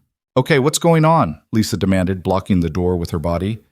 "You've been a zombie for 3 days, you're working doubles back to back, and you look like you haven't slept since last Tuesday." "I'm fine." "Bullshit. Is this about that guy? The one who's been sending breakfast?" Nia's throat tightened. "We had a fight." "About what?" "He wants to protect me, and I accused him of being controlling." Lisa was quiet for a moment, studying her face. "Was he being controlling?" "I don't know." Nia pressed her palms against her eyes. "He wanted to assign security to follow me around, said I'm a target because of who he is, and I freaked out, told him he was acting like my ex-husband." "Ouch." "Yeah." "But is he?" Lisa asked. "Acting like your ex?" "I don't know. Marcus used to make all my decisions too. But with him, it always felt like he was trying to make me smaller, easier to manage. With Junseo, it feels like he's trying to keep you alive." Nia dropped her hands. "You think I overreacted?" "I think you've been burned before, and you're scared of getting burned again. But there's a difference between a man who controls you to feed his ego and a man who protects you because he's terrified of losing you." Lisa squeezed her shoulder. "Figure out which one he is before you throw away something that might actually be good." Before Nia could respond, her phone buzzed. Unknown number. The text was simple. "We need to talk. Come to the address below. Come alone." An address in Chinatown. A restaurant called Golden Phoenix. Nia's blood went cold. She didn't recognize the number, but something in her gut said this wasn't Junseo. "I have to go," she told Lisa. "Your shift doesn't end for 2 hours." But Nia was already moving, grabbing her coat and pushing through the emergency room doors into the cold afternoon air. The Golden Phoenix was the kind of restaurant that catered to people who wanted privacy. Dark booths, heavy curtains, waitstaff who knew how to be invisible. Nia gave her name at the host stand and was immediately led to a private room in the back. A man sat waiting at the table. He was older than Junseo, maybe mid-50s, with sharp features and silver threading through his black hair. Expensive suit, gold watch, the kind of stillness that suggested violence lived just beneath the surface. "Ms. Hollowell," he said in accented English, gesturing to the chair across from him. "Thank you for coming. My name is Yoon Tae Min." Nia didn't sit. "Who are you?" "A business associate of Junseo Kang. Please sit. I promise you're in no danger." That's not reassuring. Nevertheless, it's true. He poured tea into 2 cups with practiced elegance. "I asked you here because I thought you deserved to know certain truths before you continue your relationship with Junseo." "What kind of truths?" "The kind he won't tell you himself." Taemin gestured again to the empty chair. "Sit, Ms. Hollowell. What I have to say will take some time." Against every instinct screaming at her to leave, Nia sat. Taemin slid a photograph across the table. It showed Junseo standing outside a warehouse, not the one where he'd beaten Marcus's private investigator, but somewhere else. Industrial. Isolated. Beside him stood 3 men, all Korean, all carrying weapons visible even in the grainy photo. "This was taken 6 months ago," Taemin said, "in Seoul. Junseo was meeting with the leadership of the Baek-do faction, one of the largest criminal organizations in East Asia." Nia's stomach dropped. "He told me he went legitimate, that he left that world behind." "Did he?" Taemin pulled out another photo. This one showed money being transferred between briefcases. "Junseo has been laundering funds through his real estate holdings for the past 3 years. Property purchases in Chicago, New York, Los Angeles, all fronts for moving dirty money." "Why are you telling me this?" "Because Junseo is playing a dangerous game, and you've become leverage." Taemin's voice was gentle, almost sympathetic. "There are people in Seoul who believe he's becoming weak, that his attachment to you is making him vulnerable, and they're considering whether removing you might remind him of his priorities. The room felt too small suddenly, the air too thin. "You're lying," Nia said, but her voice sounded hollow even to her own ears. "I wish I were." He slid another photograph across the table. This one showed Nia herself, walking out of Chicago Memorial, climbing into Junseo's town car, entering his penthouse building. "These were taken by the Bagdu faction. They've been watching you for weeks." Nia's hands started shaking. What do they want? They want Junseo to remember that love is a liability, that emotional attachments make a man soft. So they're going to force him to choose, you or his empire. And if he chooses me, then they'll kill him and install someone more ruthless in his place. Taemin's expression was grave. And if he chooses his empire, they'll kill you to prove the point. Nia couldn't breathe. The walls were closing in. The photographs scattered across the table like evidence of her own stupidity. "Why are you warning me?" she asked. "What do you get out of this?" "I served Junseo's father for 20 years. Watched him build an empire through blood and fear. And I watched Junseo try to be different, try to find a way out of the violence." Taemin's voice softened. "He cares about you, Ms. Hollowell, more than I've seen him care about anyone. But that care is going to get you both killed, unless you walk away now." "Walk away?" Nia's laugh came out strangled. "Just like that. Disappear. Leave Chicago. I can help you relocate, give you enough money to start over somewhere safe. But you have to do it now, before the Baekdu faction makes their move." Nia stared at the photographs, at the evidence of a world she'd only glimpsed the edges of. Marcus had warned her. Lisa had warned her. And she'd ignored them all because Junseo made her feel seen, protected, worthy. But maybe Marcus had been right all along. Maybe she was just collateral damage waiting to happen. "How long do I have?" Nia asked quietly. 2 days. Maybe 3. Taemin pulled a business card from his jacket. "This number reaches me directly. When you're ready, call. I'll have everything arranged." Nia took the card with numb fingers. She walked out of the Golden Phoenix in a daze, the afternoon light harsh after the restaurant's darkness. Her phone buzzed, Junseo's name flashing across the screen. She let it go to voicemail. Then she went home, locked her door, and finally let herself cry. Nia called in sick to work that night. The first time in 4 years she'd missed a shift for anything other than physical illness. She sat on her couch with the lights off, Taemin's business card in one hand and her phone in the other, trying to figure out what the hell to do. Leave Chicago, start over, disappear. It was the smart choice, the safe choice. But it meant never seeing Junseo again. Her phone rang. "Junseo, again." This time she answered. "Where have you been?" His voice was tight with worry. "I've been calling for hours. I needed space. Naya, I met with someone today." The words tumbled out before she could stop them. "Yoon Tae-min, he said he worked for your father." The silence on the other end was absolute. "What did he tell you?" Junseo's voice had gone completely flat. "That you're still running criminal operations. That you're laundering money through real estate. That there are people in Seoul who want me dead because I make you weak." Her voice cracked. "Is it true? Where are you?" "My apartment." "Stay there. Lock the door. Don't let anyone in except me." He was already moving. She could hear it in the background. Footsteps, car doors, urgent Korean being spoken to someone else. "I'm 10 minutes away." "Junseo, shit. Everything Taemin told you is a lie. I'll explain when I get there, but you need to trust me. Lock the door. Now." The line went dead. Nia stood frozen in her apartment, Taemin's warnings echoing in her head, Junseo's urgency twisting her gut into knots. Then she heard footsteps in the hallway outside. Slow, deliberate. They stopped outside her door. Nia's heart hammered against her ribs. She moved toward the window, thinking maybe she could climb down the fire escape, but the footsteps started again. Not walking away, but moving purposefully toward the door. The lock clicked. Someone had a key. The door opened and a man stepped inside.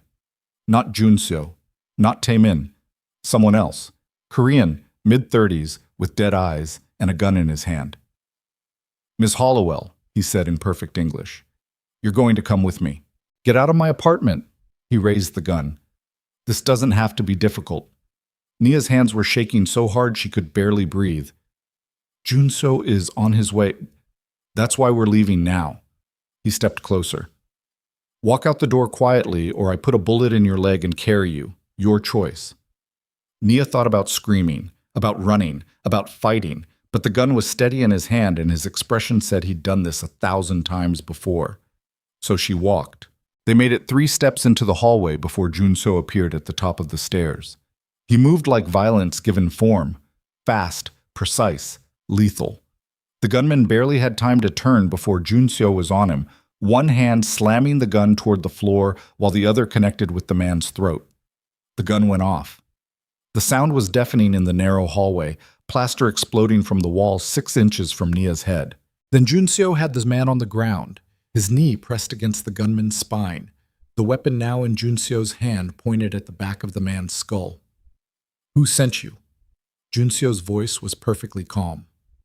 Fuck you. Junseo pressed the gun harder against the man's head. Who sent you? Junseo, don't! Nia started, but the gunman interrupted. Taemin, he gasped out. Taemin sent me. Said you were getting weak. Said someone needed to remind you what happens when you put a woman before the family. Junseo went very still. Taemin set this up? Nia's voice was barely a whisper. The meeting, the photographs, the warnings, all of it. He wanted you scared. The gunman's face was pressed against the floor, blood seeping from his nose. Wanted you to run so Kang would learn his lesson, but you didn't run fast enough. Junseo looked up at Nia, and the expression on his face was the most terrifying thing she'd ever seen. Not anger, not violence, but absolute murderous certainty. Get in your apartment, he said quietly. What are you going to do? What I should have done years ago. Junseo. Now, Nia. She backed into her apartment, her legs shaking, and watched as Junseo hauled the gunman to his feet and dragged him toward the stairs. 2 more men appeared, guards Nia hadn't seen, had never noticed watching the building. They took the gunman away. Junseo came back inside and locked the door behind him. For a long moment, neither of them spoke. Taemin worked for your father, Nia said finally, trying to make sense of what had just happened. Why would he try to hurt me? Because he never forgave me for killing his best friend. Junseo's voice was hollow. My father and Taemin were closer than brothers. When I took over, I thought Taemin would understand, that he'd see my father was leading us all to destruction. But he just waited, played loyal, and now he's making his move. By using me. By using you. He moved closer, his hands framing her face. I should have seen this coming. Should have protected you better. You can't protect me from everything. I can try. His thumb traced her cheekbone. But you were right. About the control. About me making decisions for you. I've spent so long operating alone, trusting no one, that I forgot what partnership actually looks like. Nia closed her eyes, exhaustion and adrenaline crashing over her in waves. What happens now? Now we end this. His voice dropped to something cold and final. Taemin declared war, so I'm going to finish it. How? The way wars always end in my world. With blood. The certainty in his voice should have terrified her. Instead, Nia found herself asking, What do you need from me? Junseo pulled back to look at her, something like surprise flickering across his features. You want to help? He tried to kill me. Used me as bait to hurt you, so yes. Her hands were still shaking, but her voice came out steady. Tell me what you need. For the first time since she'd met him, Junseo looked uncertain. This isn't your fight. The hell it isn't. I'm the reason he came after you. No. His grip tightened. He came after you because I care about you, because he saw that as weakness. But he's wrong. Something fierce and possessive burned in his eyes. You're not my weakness, Nia. You're the only thing that makes me want to be more than what my father built. And if Taemin thinks he can use that against me, then I'll show him exactly what I'm capable of when someone threatens what's mine. The words should have scared her, should have sent her running. Instead, Nia felt something shift inside her chest, a line being crossed that she could never uncross. Then let's end this, she said. Junseo stared at her for a long moment, searching her face for hesitation or fear. He found none. Pack a bag, he said finally. You're staying with me until this is over. And Nia, he caught her hand. Once we start this, there's no walking away. You'll be part of my world completely. The violence, the danger, all of it. You need to understand that. I understand. Do you? His voice was raw. Because there are things I'm going to have to do. Things you might not be able to forgive. And I need to know if you can live with that. Nia thought about Marcus, about Taiman, about the gunman who'd walked into her apartment ready to put a bullet in her leg. She thought about the woman she'd been 6 months ago, invisible, exhausted, drowning in debt and self-doubt. And she thought about the woman she was becoming, harder, sharper, unafraid. I can live with it, she said. Junso kissed her then, desperate and claiming, and Nia kissed him back knowing that whatever came next would redefine everything she thought she knew about herself, because she'd finally crossed the line from victim to something else entirely. And there was no going back. Junseo's penthouse felt different now that Nia understood what it really was. Not just a luxury apartment, but a fortress. Every window bulletproof, every entrance monitored by cameras she'd never noticed, guards stationed on rotation 24 hours a day. She'd been here 3 days and hadn't left once. The first night, Junseo had made calls in rapid Korean while Nia sat on the leather couch trying to process the fact that someone had walked into her apartment with a gun.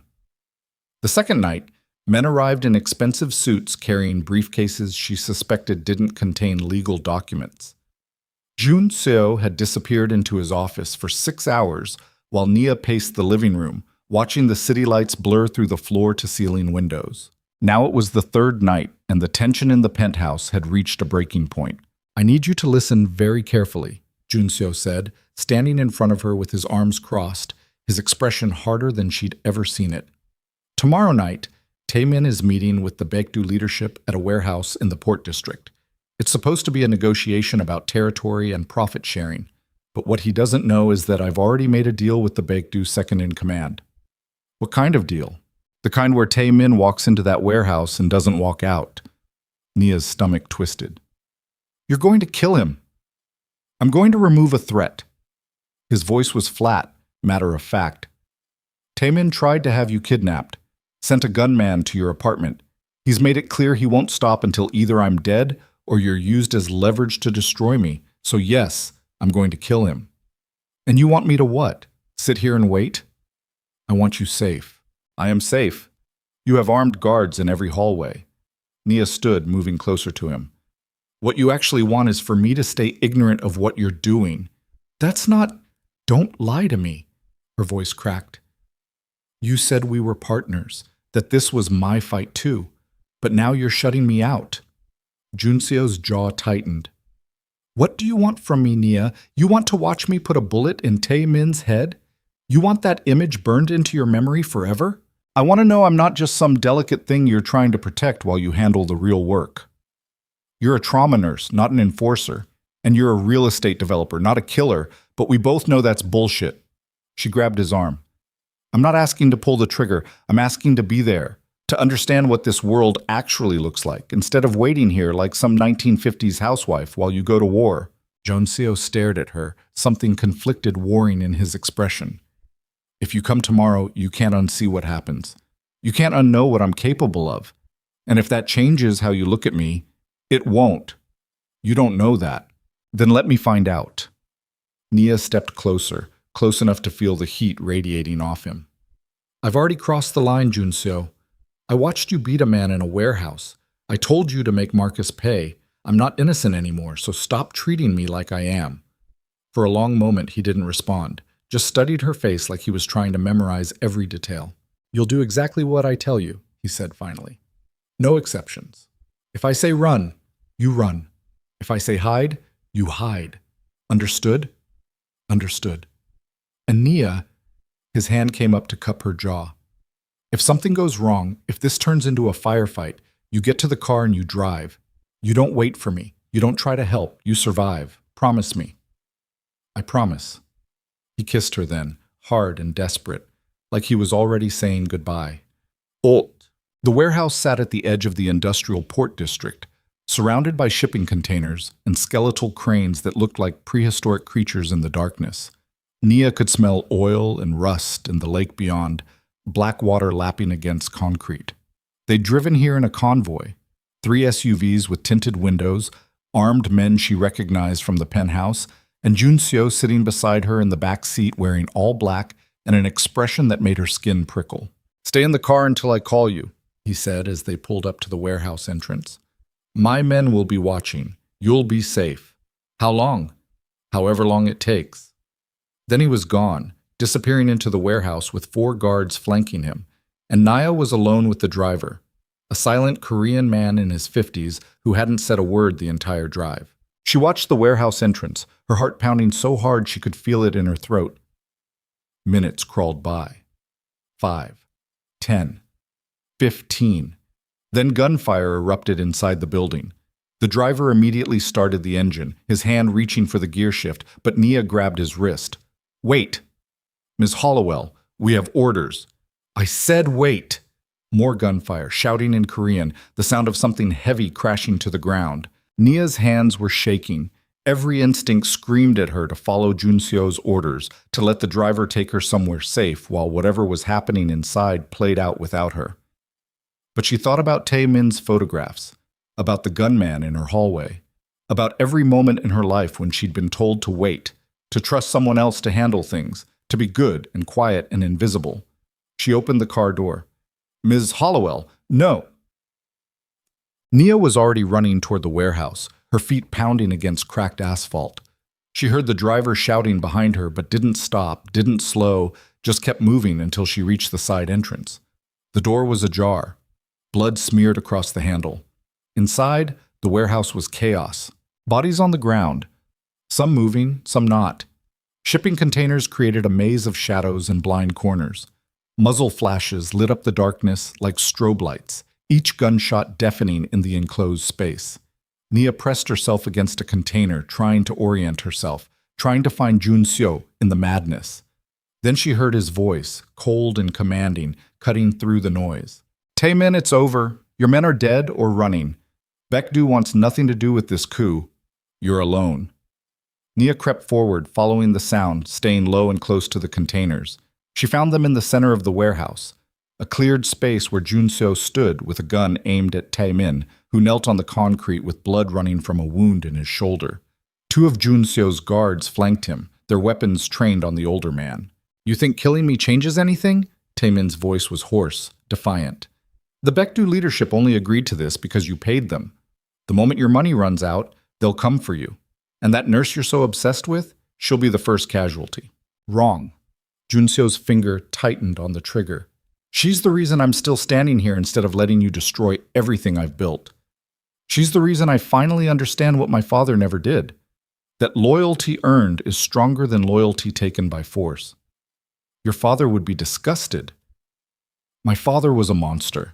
Junseo's voice dropped to something lethal. "And you helped him become one. So now you pay for that." Nia saw it happening in slow motion.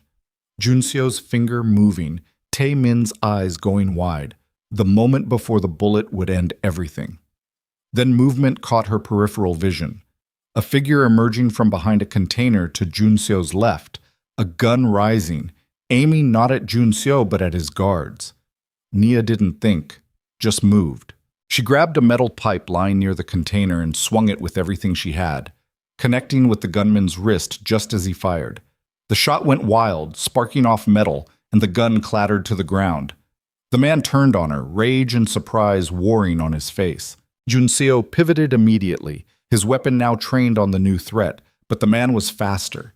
He lunged at Nia, one hand catching her throat, slamming her back against the shipping container hard enough to knock the air from her lungs. "You stupid bitch!"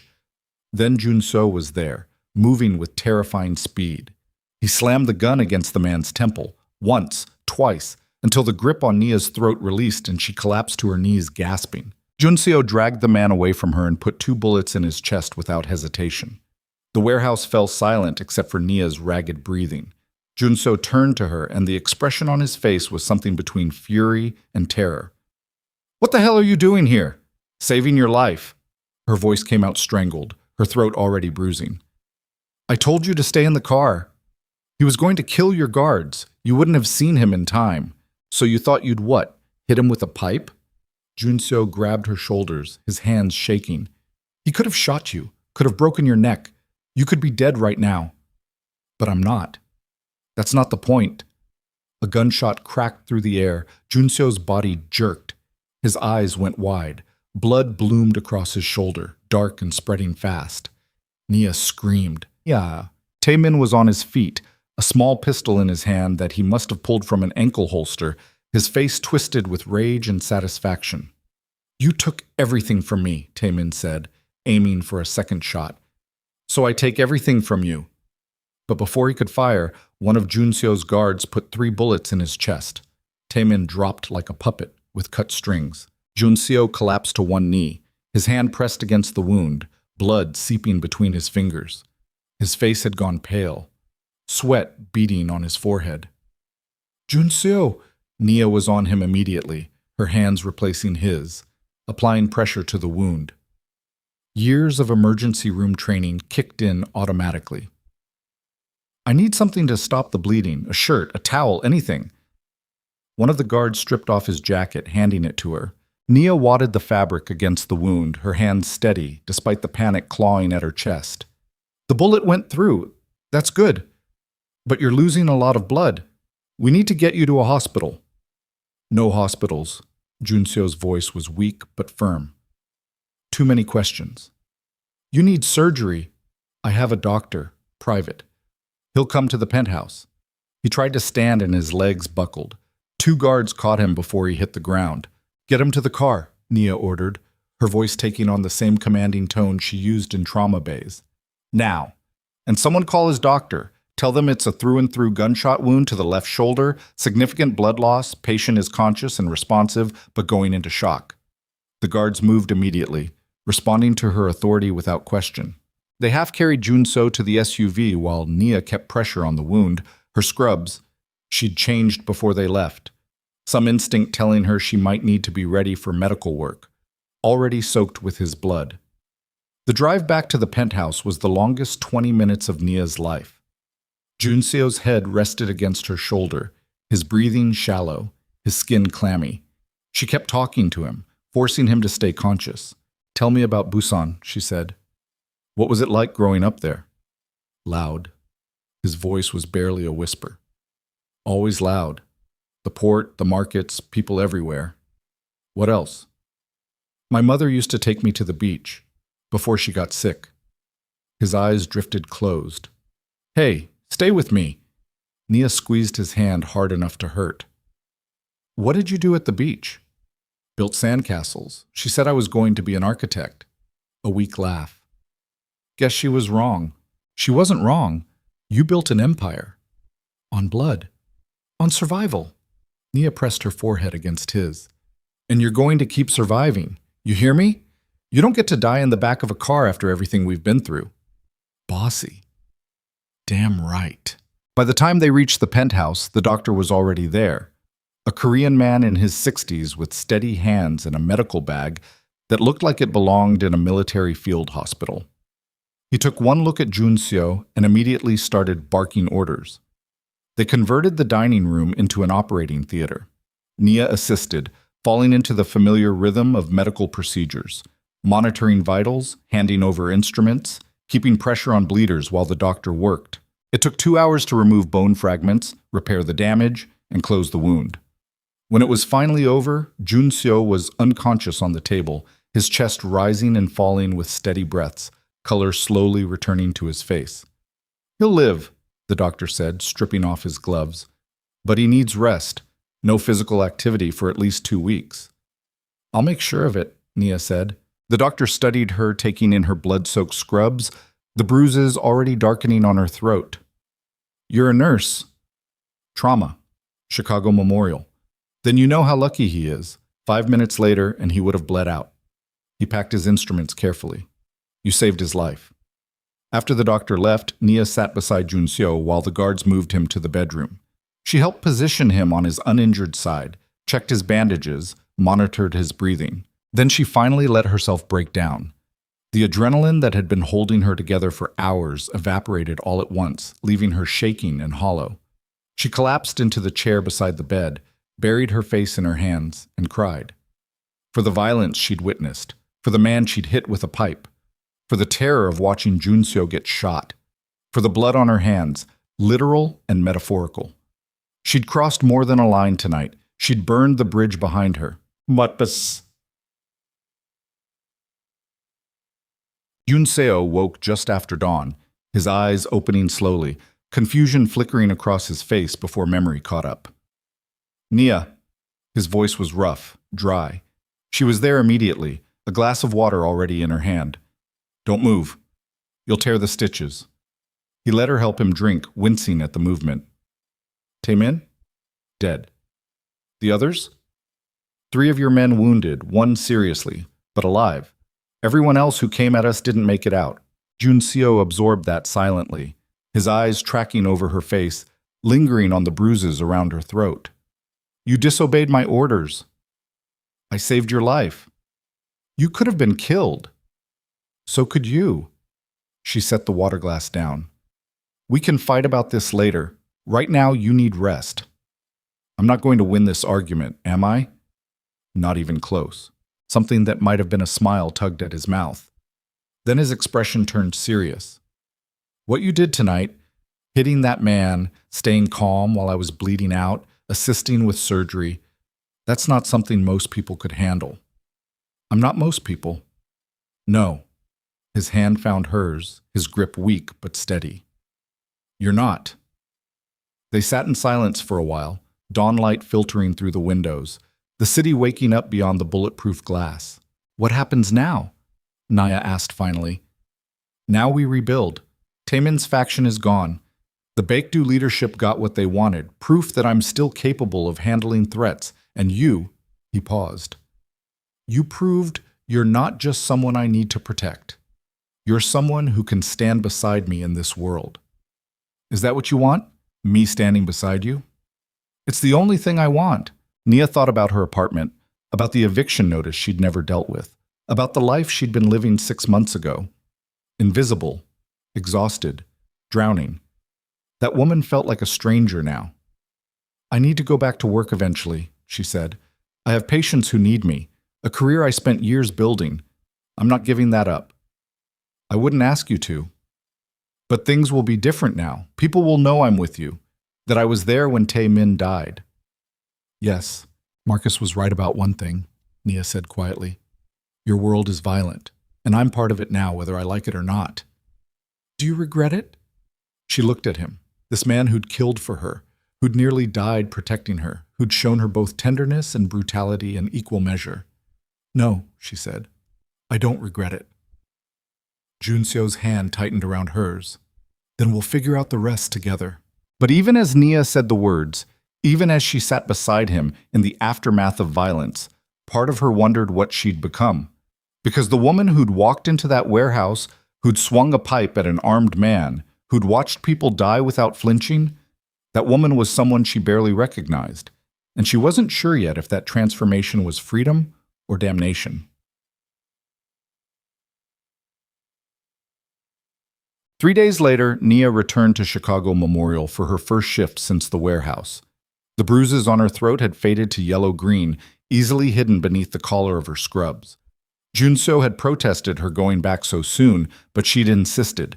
She needed normalcy, needed to remember who she was before the violence. Lisa cornered her in the break room within an hour. Okay, what the hell happened to your neck? She demanded, pulling Naya's collar aside to reveal the fading bruises. It's nothing. That's not nothing. That's someone's handprint. Lisa's eyes went wide. Did your guy do this? No, someone else. It's handled. Handled how? Nia met her friend's eyes and said nothing. Lisa went pale. Oh my God. Nia, what did you get involved in? I can't talk about it here. Then where? Because you look like you've been through a war and I'm worried about you. I'm fine, really. Nia squeezed her friend's hand. I promise I'm okay, but some things are better left unsaid. Lisa stared at her for a long moment, searching for something in Nia's expression. Whatever she found made her expression shift from concern to something closer to fear. You've changed, Lisa said quietly. In the past few weeks, you've completely changed. I know. Is it a good change? Nia thought about Junseo recovering in the penthouse, about the $40,000 now sitting in a bank account in her name, about the way she'd felt standing in that warehouse with a pipe in her hands. I don't know yet, she admitted, but it's the truth. Her shift passed in the usual blur of trauma and chaos. A car accident victim, a heart attack, a teenager with a stab wound who looked at Nia with terrified eyes and begged her not to let him die. She saved him, kept him breathing until the surgeons took over. And when she walked out of the trauma bay covered in his blood, all she could think about was how similar it looked to Junseo's blood on her hands 3 nights ago. Same color, same texture, but the violence that caused it was worlds apart. She was washing her hands in the scrub sink when her phone buzzed. Text from Junseo. How's your shift? Same as always. Chaos and blood. Want company when you get off? She should have said no. Should have maintained some separation between her hospital life and the world she'd stepped into with him. Instead, she typed, pick me up at 7. When her shift ended, Junseo was waiting outside in the town car, his arm in a sling but his expression warm as she climbed into the back seat. How's the shoulder? She asked. Hurts like hell. Doctor says I'm healing well. He pulled her against him with his good arm. How are you? Tired. But okay. She rested her head against his chest, listening to his heartbeat. Steady, alive, real. I saved a kid tonight, 16 years old, stabbed in a gang fight. Will he make it? Probably, if he stays away from whatever put him in my trauma bay. Junseo was quiet for a moment. You do that every day. Save people who'll probably end up back in the same situations that almost killed them. That's the job. It's more than a job. It's who you are. His hand traced gentle circles against her shoulder. You save people, even when they don't deserve saving, even when it costs you everything. Is that what I did with you? Nia asked. Saved someone who didn't deserve it? I don't know if I deserve you, but I'm grateful you stayed anyway. They drove through the city in comfortable silence, the lights blurring past the windows, Chicago spreading out vast and indifferent below them. Somewhere in this city, Marcus was probably lying awake wondering if Junseo would ever come for him again. Somewhere, the Bigdu leadership was counting the money Junseo had paid them to look the other way while Taemin died.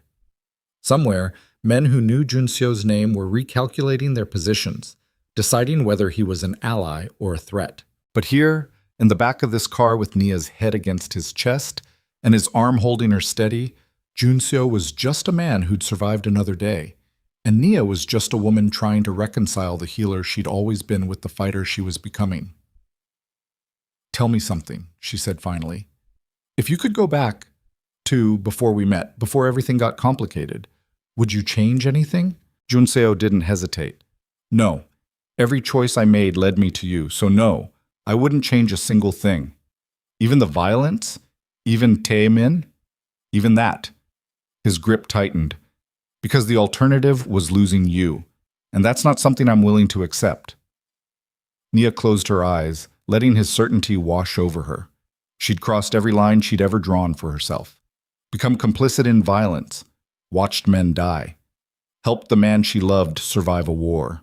And somehow, despite everything, she didn't regret it, because for the first time in her life, Nia Hollowell finally understood what it meant to fight for something, really fight, with everything you had, consequences be damned. Marcus had tried to break her.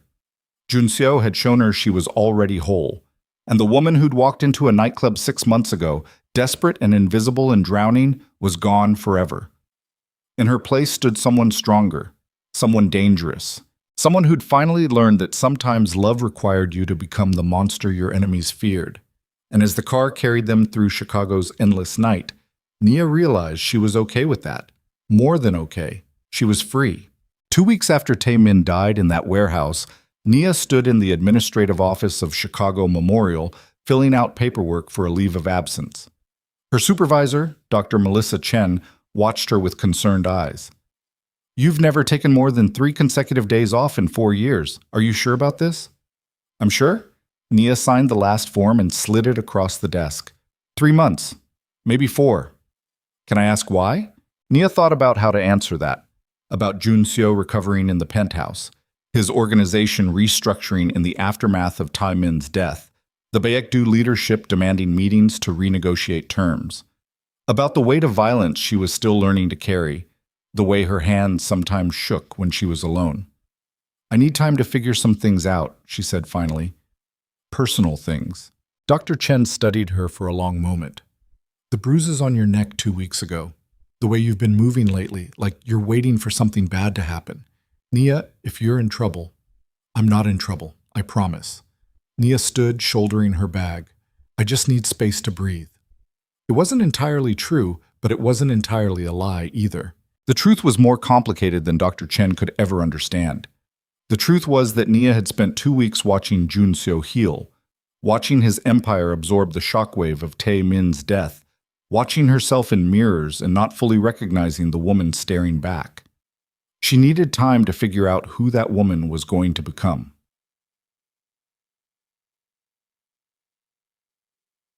That night, Junxiu took her to a restaurant on the south side that didn't look like much from the outside. Just another storefront squeezed between a laundromat and a corner store.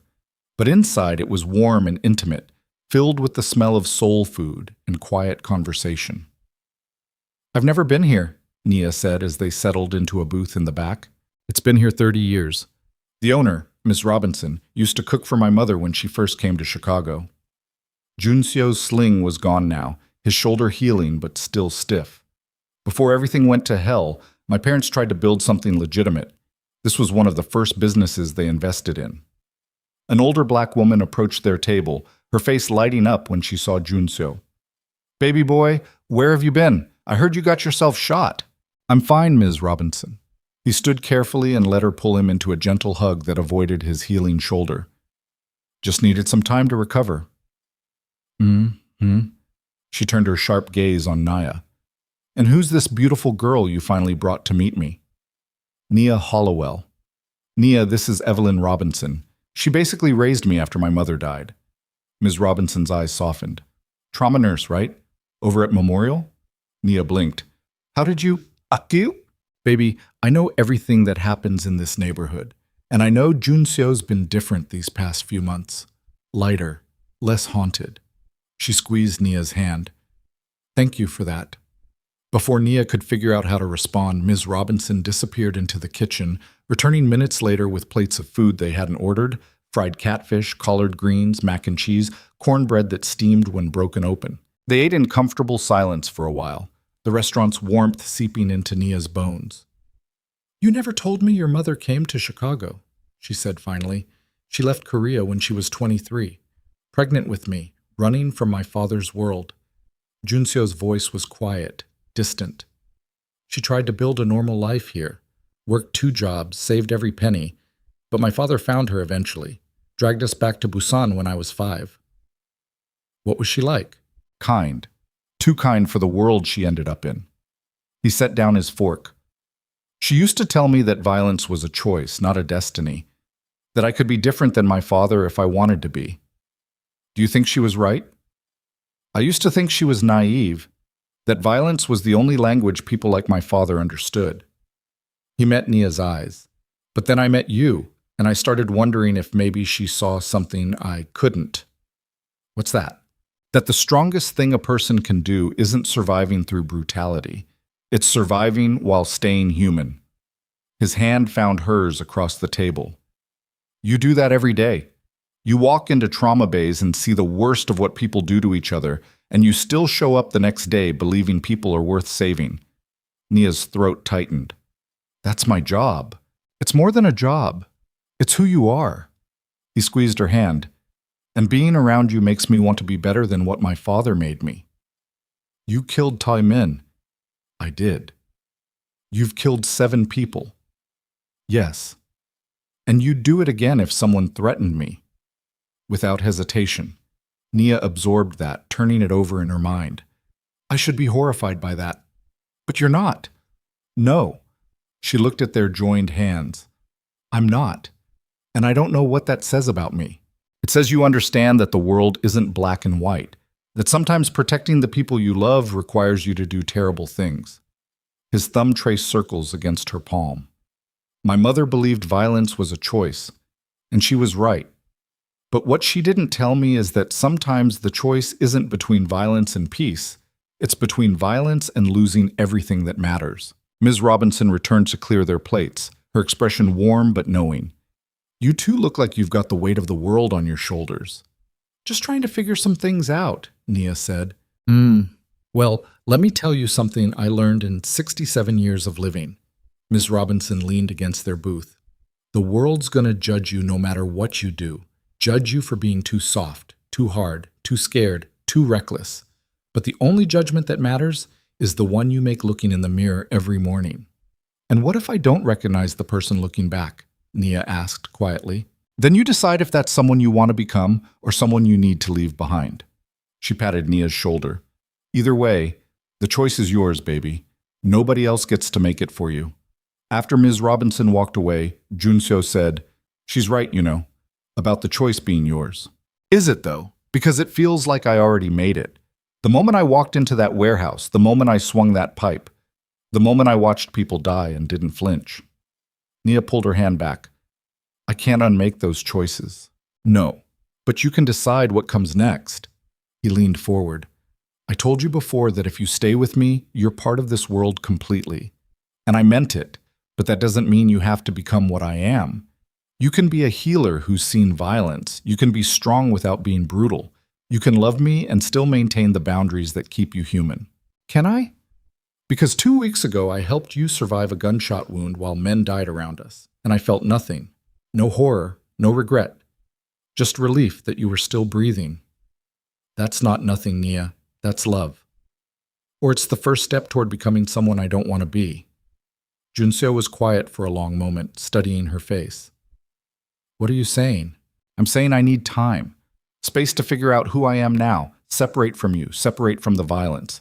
I need to know I can still be the woman who saves lives, not just the woman who stands beside you while lives end.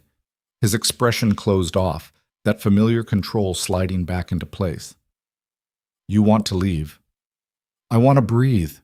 Her voice cracked. I love you, Junseo, but I need to make sure loving you doesn't mean losing myself. How long? I don't know. Weeks, maybe months. And if you decide you can't do this, that my world is too much, then I'll tell you. She reached across the table, forcing him to meet her eyes. But I need you to trust me enough to let me figure it out on my own. For a long moment he didn't respond, just sat there with that impenetrable expression, walls going up brick by brick. Then he said very quietly, My mother left my father twice before he dragged her back. Each time she came back a little more broken, a little more defeated, and I spent my whole childhood watching her disappear into herself until there was nothing left. I'm not your mother. I know that, but I've seen what happens when the woman you love walks away, and I'm terrified that if you leave now, you won't come back. Nia felt tears burning behind her eyes. I'm not walking away. I'm taking space. There's a difference. Is there? Yes. She stood, rounding the table to sit beside him in the booth. Because I'm not running from you. I'm running toward myself, and if you love me the way you say you do, you'll understand why I need that. Junseo's jaw tightened, but he pulled her against him with his good arm, his face buried in her hair. How much space? I'm going to stay at Janelle's for a while, work on my applications for the nurse practitioner program. See patients. Remember who I was before everything got complicated. Will you call? Every day. Promise me. I promise. They sat like that for a long time, wrapped around each other in the warm restaurant, while Ms. Robinson moved around them, pretending not to notice the quiet devastation happening in her back booth. Nia moved into Janelle's guest room the next morning with 2 suitcases and the $40,000 Marcus had returned, which she immediately deposited into a dedicated account for her education. Janelle took one look at her face and said, This is about that guy. His name is Junseo, the one who terrifies your ex-husband and sends breakfast to hospitals. Yeah. Are you leaving him? I don't know yet. Nia dropped onto the guest bed, exhaustion pulling at her. I just need space to think. About what? About whether I can love someone that dangerous and still be the person I want to be. Janelle sat beside her. You want my honest opinion? Always. I think you're overthinking this, so he's dangerous, so his world is violent. So what? The question isn't whether he's perfect. The question is whether he makes you happy. It's not that simple. Yes, it is. Everything else is just noise. Janelle squeezed her hand. Marcus made you miserable for 5 years and you stayed because you thought that's what commitment looked like. But this guy, Junseo, he looks at you like you're the only thing in the world that matters. Don't throw that away because you're scared of who you might become. What if who I become is someone terrible? Then you deal with it. But you don't make that decision preemptively out of fear. Nia wanted to believe her. Wanted to believe that love could be simple, that choices could be clean, that violence could be compartmentalized away from the rest of her life. But she'd seen too much now, knew too much, and she needed to make sure she could still recognize herself in the mirror before she committed to a future that terrified and excited her in equal measure. The weeks that followed developed a rhythm. Nia threw herself into the nurse practitioner program applications, working late into the night on personal statements and essays. She picked up shifts at Chicago Memorial, falling back into the familiar chaos of the trauma bay. She had dinners with Janelle, coffee with Lisa, moments of normalcy that felt both grounding and surreal after everything that had happened. And every night she called Junseo. Their conversations were careful at first, both of them navigating this new distance. He told her about restructuring his organization, moving more assets into legitimate businesses, slowly extracting himself from the criminal world his father had built. She told him about patience, about the application she was submitting, about the strange relief of sleeping in a bed that didn't come with armed guards outside the door. "I miss you," he said one night, 3 weeks into their separation. "I miss you too." "Is it getting easier, being apart?" "No." Nia pulled the blanket tighter around herself. "It's getting harder." "Then come home." "I'm not ready yet." "When will you be ready?" "I don't know." She could hear the frustration in his silence, the control it took for him not to push. "I'm trying to be patient, Nia, but I need to know this isn't permanent, that you're not just slowly letting me go." "I'm not letting you go. I'm figuring out how to hold on without losing myself in the process." "And how's that going?" "I don't know yet." It was the truth.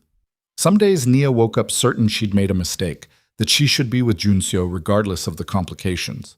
Other days she looked at her reflection and saw someone harder, sharper, and wondered if proximity to his world was changing her in ways she couldn't control. The answer came 5 weeks into their separation, in the middle of an overnight shift. A gunshot victim came into the trauma bay. Early 20s, Korean, multiple wounds to the chest and abdomen. Nia moved on autopsy, calling for blood and prepping for emergency surgery, her hands steady despite the catastrophic damage. Then she saw the tattoo on his shoulder, the same symbol she'd seen on one of the guards at Junseo's penthouse. "Who brought him in?" Nia asked the EMT. "Anonymous drop-off. Someone left him at the ambulance bay entrance." The young man's eyes fluttered open, unfocused, filled with pain. He said something in Korean, barely audible. Nia leaned closer. "What did you say?" "Kang." The word was a whisper, desperate. "Tell Kang." Then he crashed. Nia worked for 40 minutes trying to save him, pouring every ounce of skill and experience into keeping his heart beating. But the damage was too extensive, the blood loss too catastrophic. He died on her table. After, when the body had been taken away and the trauma bay cleaned, Nia stood in the scrub room staring at her blood-stained hands and finally understood what had been bothering her for 5 weeks. She wasn't afraid of becoming someone terrible. She was afraid of being powerless. Marcus had made her feel powerless for 5 years.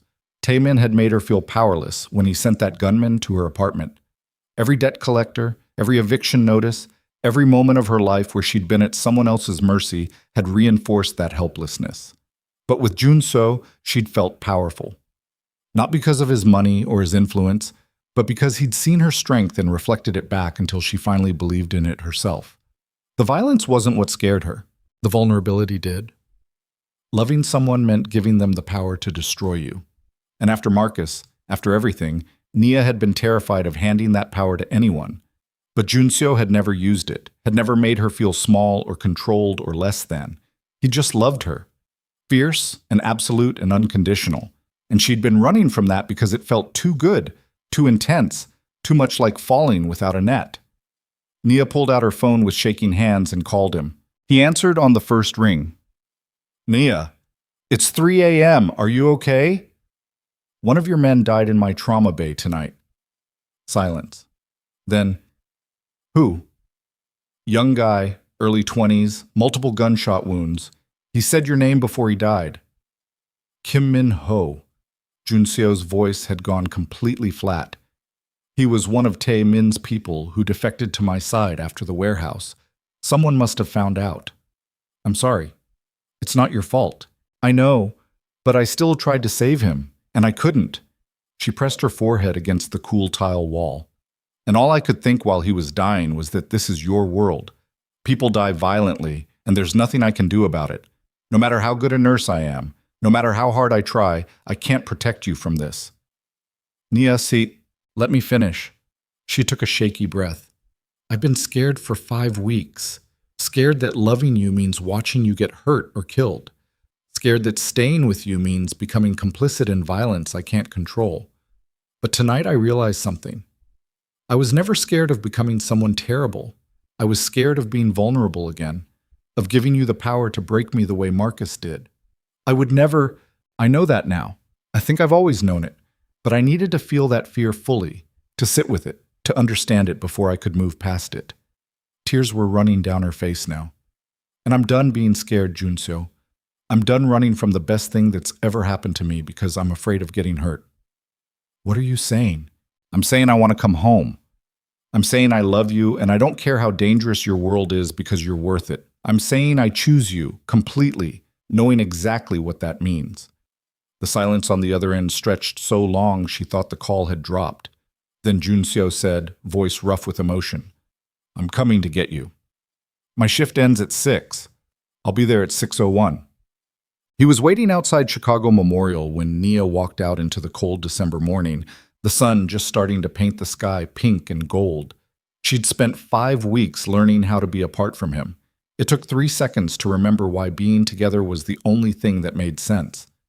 Junseo pulled her against him, his arms wrapping around her like he was trying to memorize the shape of her, and Nia buried her face in his chest and finally let herself breathe.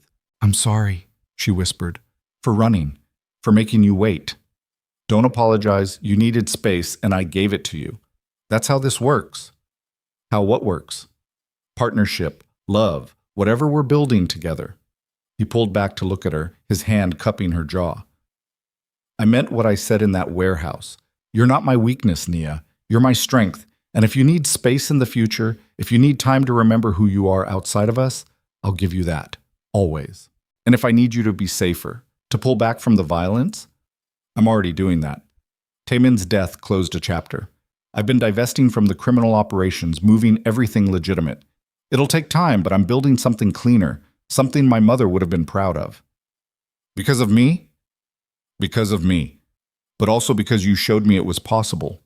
His thumb traced her cheekbone. Come home with me. Please. I need to stop at Janelle's first, pack my things, thank her for putting up with me. Then we'll stop at Janelle's. They drove through the city as dawn broke fully. Chicago waking up around them in all its messy, violent, beautiful complexity. Nia watched the streets pass and thought about all the lives being lived in those buildings. People fighting their own battles, making their own impossible choices, trying to figure out how to survive in a world that didn't make it easy. She'd spent her whole life trying to save people. Maybe it was time to let someone save her too. 3 months later, Nia stood in the empty storefront on Chicago's South Side. Blueprint spread across a folding table, while construction workers moved around her, gutting the space down to the studs. You're sure about the layout? Junseo asked, studying the plans over her shoulder. His arm was completely healed now, full range of motion restored. Once we start building, it's expensive to change. I'm sure. Nia traced the design with one finger. Waiting room here, 3 exam rooms, a procedure space for minor surgeries and wound care, community health education center in the back. And you'll run it? Once I finish my nurse practitioner program, yeah. Until then, I'll hire physicians and work as a staff nurse. She turned to face him. But this is mine, Junseo. My vision, my rules, my clinic. You're funding it, but you don't get to control it. I know that. Do you? Because the minute you start making decisions without consulting me, The minute this becomes another thing you manage and manipulate, I walk.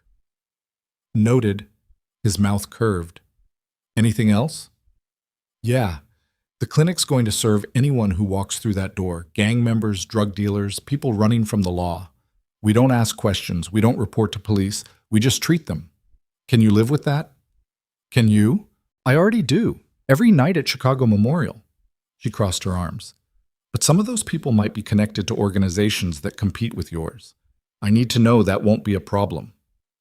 Junseo was quiet for a moment, looking around the gutted space. My mother ran a free clinic in Busan before my father found her. She used to say that everyone deserves medical care, regardless of what they've done. It's part of why she left him, because he couldn't understand that philosophy. And you? Do you understand it? I'm learning. He pulled her against him. This clinic is yours, Nia. You treat whoever needs treating. I'll make sure the word spreads that this is neutral ground. No retaliation, no questions, no violence. Anyone who breaks that rule answers to me. That's not exactly neutral. No. But it's the closest thing to neutral my world allows. Nia studied his face, looking for the lie, the angle, the hidden agenda. She found only sincerity. Okay, she said finally. Let's build something good. Mom.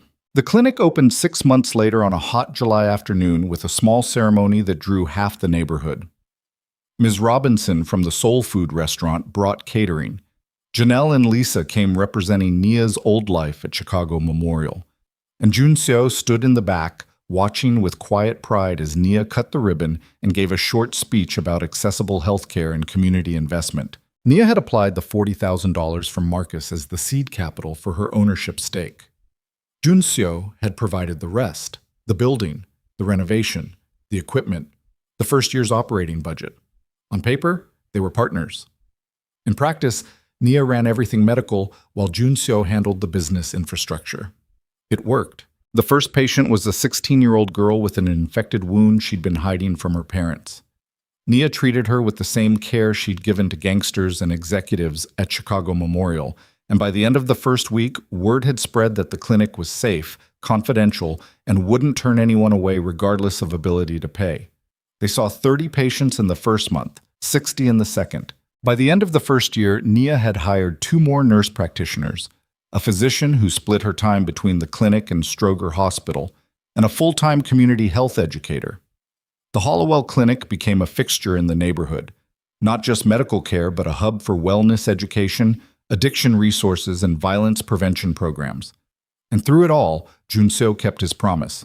He never interfered with medical decisions, never used the clinic as leverage in his business dealings, just quietly made sure it had everything it needed to succeed. You're different now, Lisa said one evening, a year after the clinic opened. They were having drinks at a wine bar in the Loop, celebrating Nia's acceptance into a competitive nurse practitioner program at Northwestern. Happier, more settled. I feel different, Nia admitted, like I finally figured out who I'm supposed to be.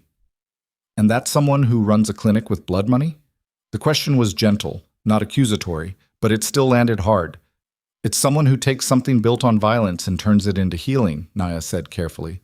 I can't change where the money came from, but I can control what it becomes. And Junseo? Is he different too? He's trying, moving away from the criminal operations, building legitimate businesses. It's slow, and there are still connections he can't sever cleanly, but he's trying. Because of you? Because of himself. I just showed him it was possible. Lisa swirled her wine, studying Nia with an expression that was hard to read. You're really in love with him. Yeah. Even knowing what he's done, who he's been, especially knowing that. Nia met her friend's eyes. Marcus tried to make me small. Junseo helped me become powerful. That's the difference. And if his past catches up with him, if something happens, then we'll deal with it together. It was the truth. Nia had stopped pretending that loving Junseo would ever be simple or safe, but she'd also stopped believing that safety was the most important thing. Purpose mattered more. Partnership mattered more. And building something meaningful in the wreckage of broken things mattered most of all. 2 years after they met, Junseo took Nia back to the Vanguard. He'd rented out the entire club, just like she'd imagined the first time she'd seen him intimidate Marcus into silence. But this time, there was no crowd, no music blaring, no chaos. Just soft jazz echoing through the empty space and city lights bleeding through the windows. "What is this?" Naya asked as he led her onto the dance floor. "The night we met, you asked a stranger to dance because you wanted to hurt your ex-husband." Junso pulled her close, one hand settling at her waist, the other finding hers. "I've been thinking about that moment a lot lately. How different our lives would be if you'd walked past me. If I'd said no." "But you didn't say no." "No. I saw this woman who looked like she was deciding between crying and committing arson, and I thought—" He paused, something vulnerable flickering across his face. "I thought she's the most real person I've seen in years." They swayed together in the empty club, the jazz slow and intimate. "You changed my life," Junso said quietly. "Not because you fixed me or saved me or any of that romantic nonsense, but because you saw who I really was. The violence and the business and the blood. And you didn't run. You didn't try to change me into something easier to love. You just loved me completely, even when it cost you. It didn't cost me anything I wasn't willing to pay. It cost you your innocence, your safety, your belief that the world could be simple. Maybe," Nia rested her head against his chest, "but it gave me purpose, strength, you. Then I want to give you something too." He stepped back, reached into his jacket, and pulled out a small velvet box. Nia's breath caught. "I know this is complicated," Junseo said, opening the box to reveal a ring.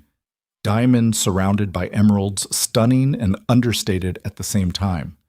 "I know my world is dangerous and my past is violent, and there are things about me that will always carry darkness. But you asked me once if I'd change anything about how we met, and I said no. I still mean that." Tears were already running down Nia's face. "Nia Hollowell," he said, dropping to one knee in the empty nightclub where they'd first collided. "You're the only peace I've ever known, the only person who's made me want to be better than what I was raised to become. So I'm asking, marry me. Build a life with me. Let me spend the rest of my years trying to deserve you." Nia couldn't speak, could barely breathe, just nodded over and over, until Junseo stood and slid the ring onto her finger and kissed her with a desperation that spoke to how terrified he'd been that she might say no. "Yes," she finally managed to whisper against his mouth.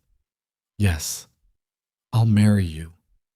They danced in that empty club until dawn started painting the windows gold, holding each other like they could ward off the rest of the world through proximity alone. And maybe they could. Maybe love wasn't about finding someone perfect or safe or easy. Maybe it was about finding someone who saw your damage and chose you anyway. Who met you in the wreckage and said this broken, complicated thing, this is worth fighting for. Shaik. They married 6 months later in a small ceremony at Ms. Robinson's restaurant. The same place Junseo had taken Nia when she first started questioning whether love could be simple. The guest list was small. Janelle stood as Nia's maid of honor. Ms. Robinson cried through the entire ceremony. A handful of Junseo's guards attended, looking uncomfortable in suits that weren't quite concealing weapons. And Lisa sat in the front row, watching her friend marry a man who'd killed 7 people and was trying every day to be someone worthy of her love. "Do you take this woman," the officiant asked, "to be your lawfully wedded wife, in sickness and health, for richer or poorer, as long as you both shall live?" "I do," Junseo said, his voice steady, his eyes never leaving Nia's face. "And do you take this man to be your lawfully wedded husband, in sickness and health, for richer or poorer, as long as you both shall live?" Nia thought about everything that phrase meant. The violence that would always live in Junseo's shadow. The danger that came with loving someone powerful. The complicated truth that sometimes healing required you to accept darkness instead of running from it.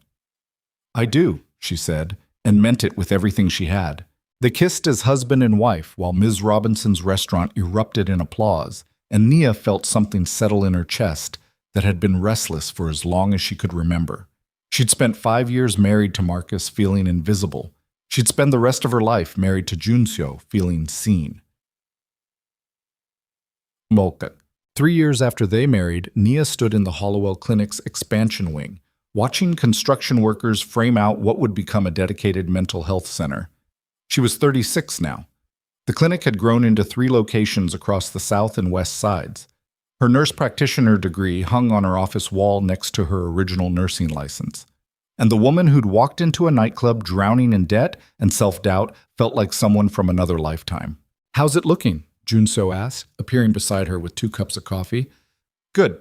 We should be operational by spring." She accepted the coffee gratefully. "I got the grant approval for the Youth Violence Prevention Program this morning. That's the 5th grant this year. 6th. But who's counting?" "I am." He pulled her against his side. "You're building an empire, Nia, just a different kind than mine." "Speaking of which, how'd the meeting go with the zoning board?" "They approved the housing development. 300 units, 30% reserved for low-income families." He sipped his coffee. "All completely legal and above board." "Your husband is officially boring." Nia laughed. "You're many things, but boring isn't one of them." It was true. Junseo had spent the past 3 years systematically divesting from every criminal operation his father had built. Some of it had been clean. Some of it had required negotiations that Nia suspected still involved violence, though he never confirmed it and she'd learned not to ask. But he was trying, building something legitimate, something sustainable, something their future children could inherit without shame. "I saw Marcus yesterday," Nia said, watching the construction workers move materials.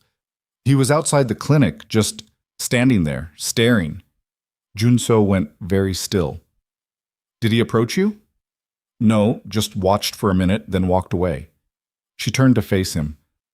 "I think he finally understands what he lost." "Do you feel vindicated?" "No?" Nia considered the question carefully. "I feel sad for him. He could have had something real, and he threw it away because he couldn't see past his own ego. That's not vindication. It's just tragic." "You're more generous than I am. That's why we work." She kissed his jaw. "You handle the justice. I handle the mercy." They stood together watching the clinic expand, 2 people who'd found each other in violence and built something gentle from the wreckage. "Tell me something," Nia said after a while. "If you could go back to that night at the Vanguard, knowing everything that would happen, the warehouse, Tae Min, all of it, would you still ask me to dance?" Junseo didn't hesitate. "Without question. Even knowing the pain it would cause, the people who'd die?" "Even then." He turned her to face him fully. "Because the alternative was never meeting you. And that's not a world I want to exist in." Nia felt tears prick her eyes. After 5 years together, he could still make her cry with his absolute certainty. "I love you," she whispered. "I know." He kissed her forehead. "I've known since the night you walked into that warehouse against my orders. Since you stayed when any sane person would have run. Since you built a clinic on blood money and turned it into something beautiful. We built it together." "No, you built it. I just gave you the tools." "That's not true." "Yes, it is." His voice softened. "You're the strongest person I've ever met, Nia. You survived Marcus, survived Tae Min, survived me. And you did it without losing your compassion or your hope or your belief that people are worth saving. That's extraordinary." "I didn't survive you. I chose you. There's a difference." "Maybe that's even more extraordinary." They stood wrapped around each other as the sun set over Chicago, painting the sky in shades of amber and gold. The city sprawled beneath them, violent, complicated, home. And Nia realized this was what healing actually looked like. Not the absence of pain, but the presence of purpose. Not the erasure of scars, but the transformation of them into strength. Not the fantasy of a perfect love, but the reality of a complicated one that demanded everything and gave back more than she'd ever imagined possible. She'd entered Junseo's world as a woman drowning in debt and self-doubt, desperate to wound her ex-husband's ego with a single dance. She'd become someone powerful enough to build an empire of healing in the heart of a neighborhood that desperately needed it. And standing here 5 years later, with a ring on her finger and a clinic that bore her name, and a man who'd crossed every line to protect her, Nia understood something fundamental about the nature of transformation. You didn't heal by avoiding darkness. You healed by walking straight through it and refusing to let it consume you. Marcus had tried to break her with control and manipulation, Junseo had helped her rebuild with honesty and partnership. And the woman who emerged from that fire was someone Marcus could never have imagined. Fierce, unbreakable, whole. "Come on," Junseo said, taking her hand. "Ms. Robinson is holding dinner for us. She's going to yell at us for being late again." Probably.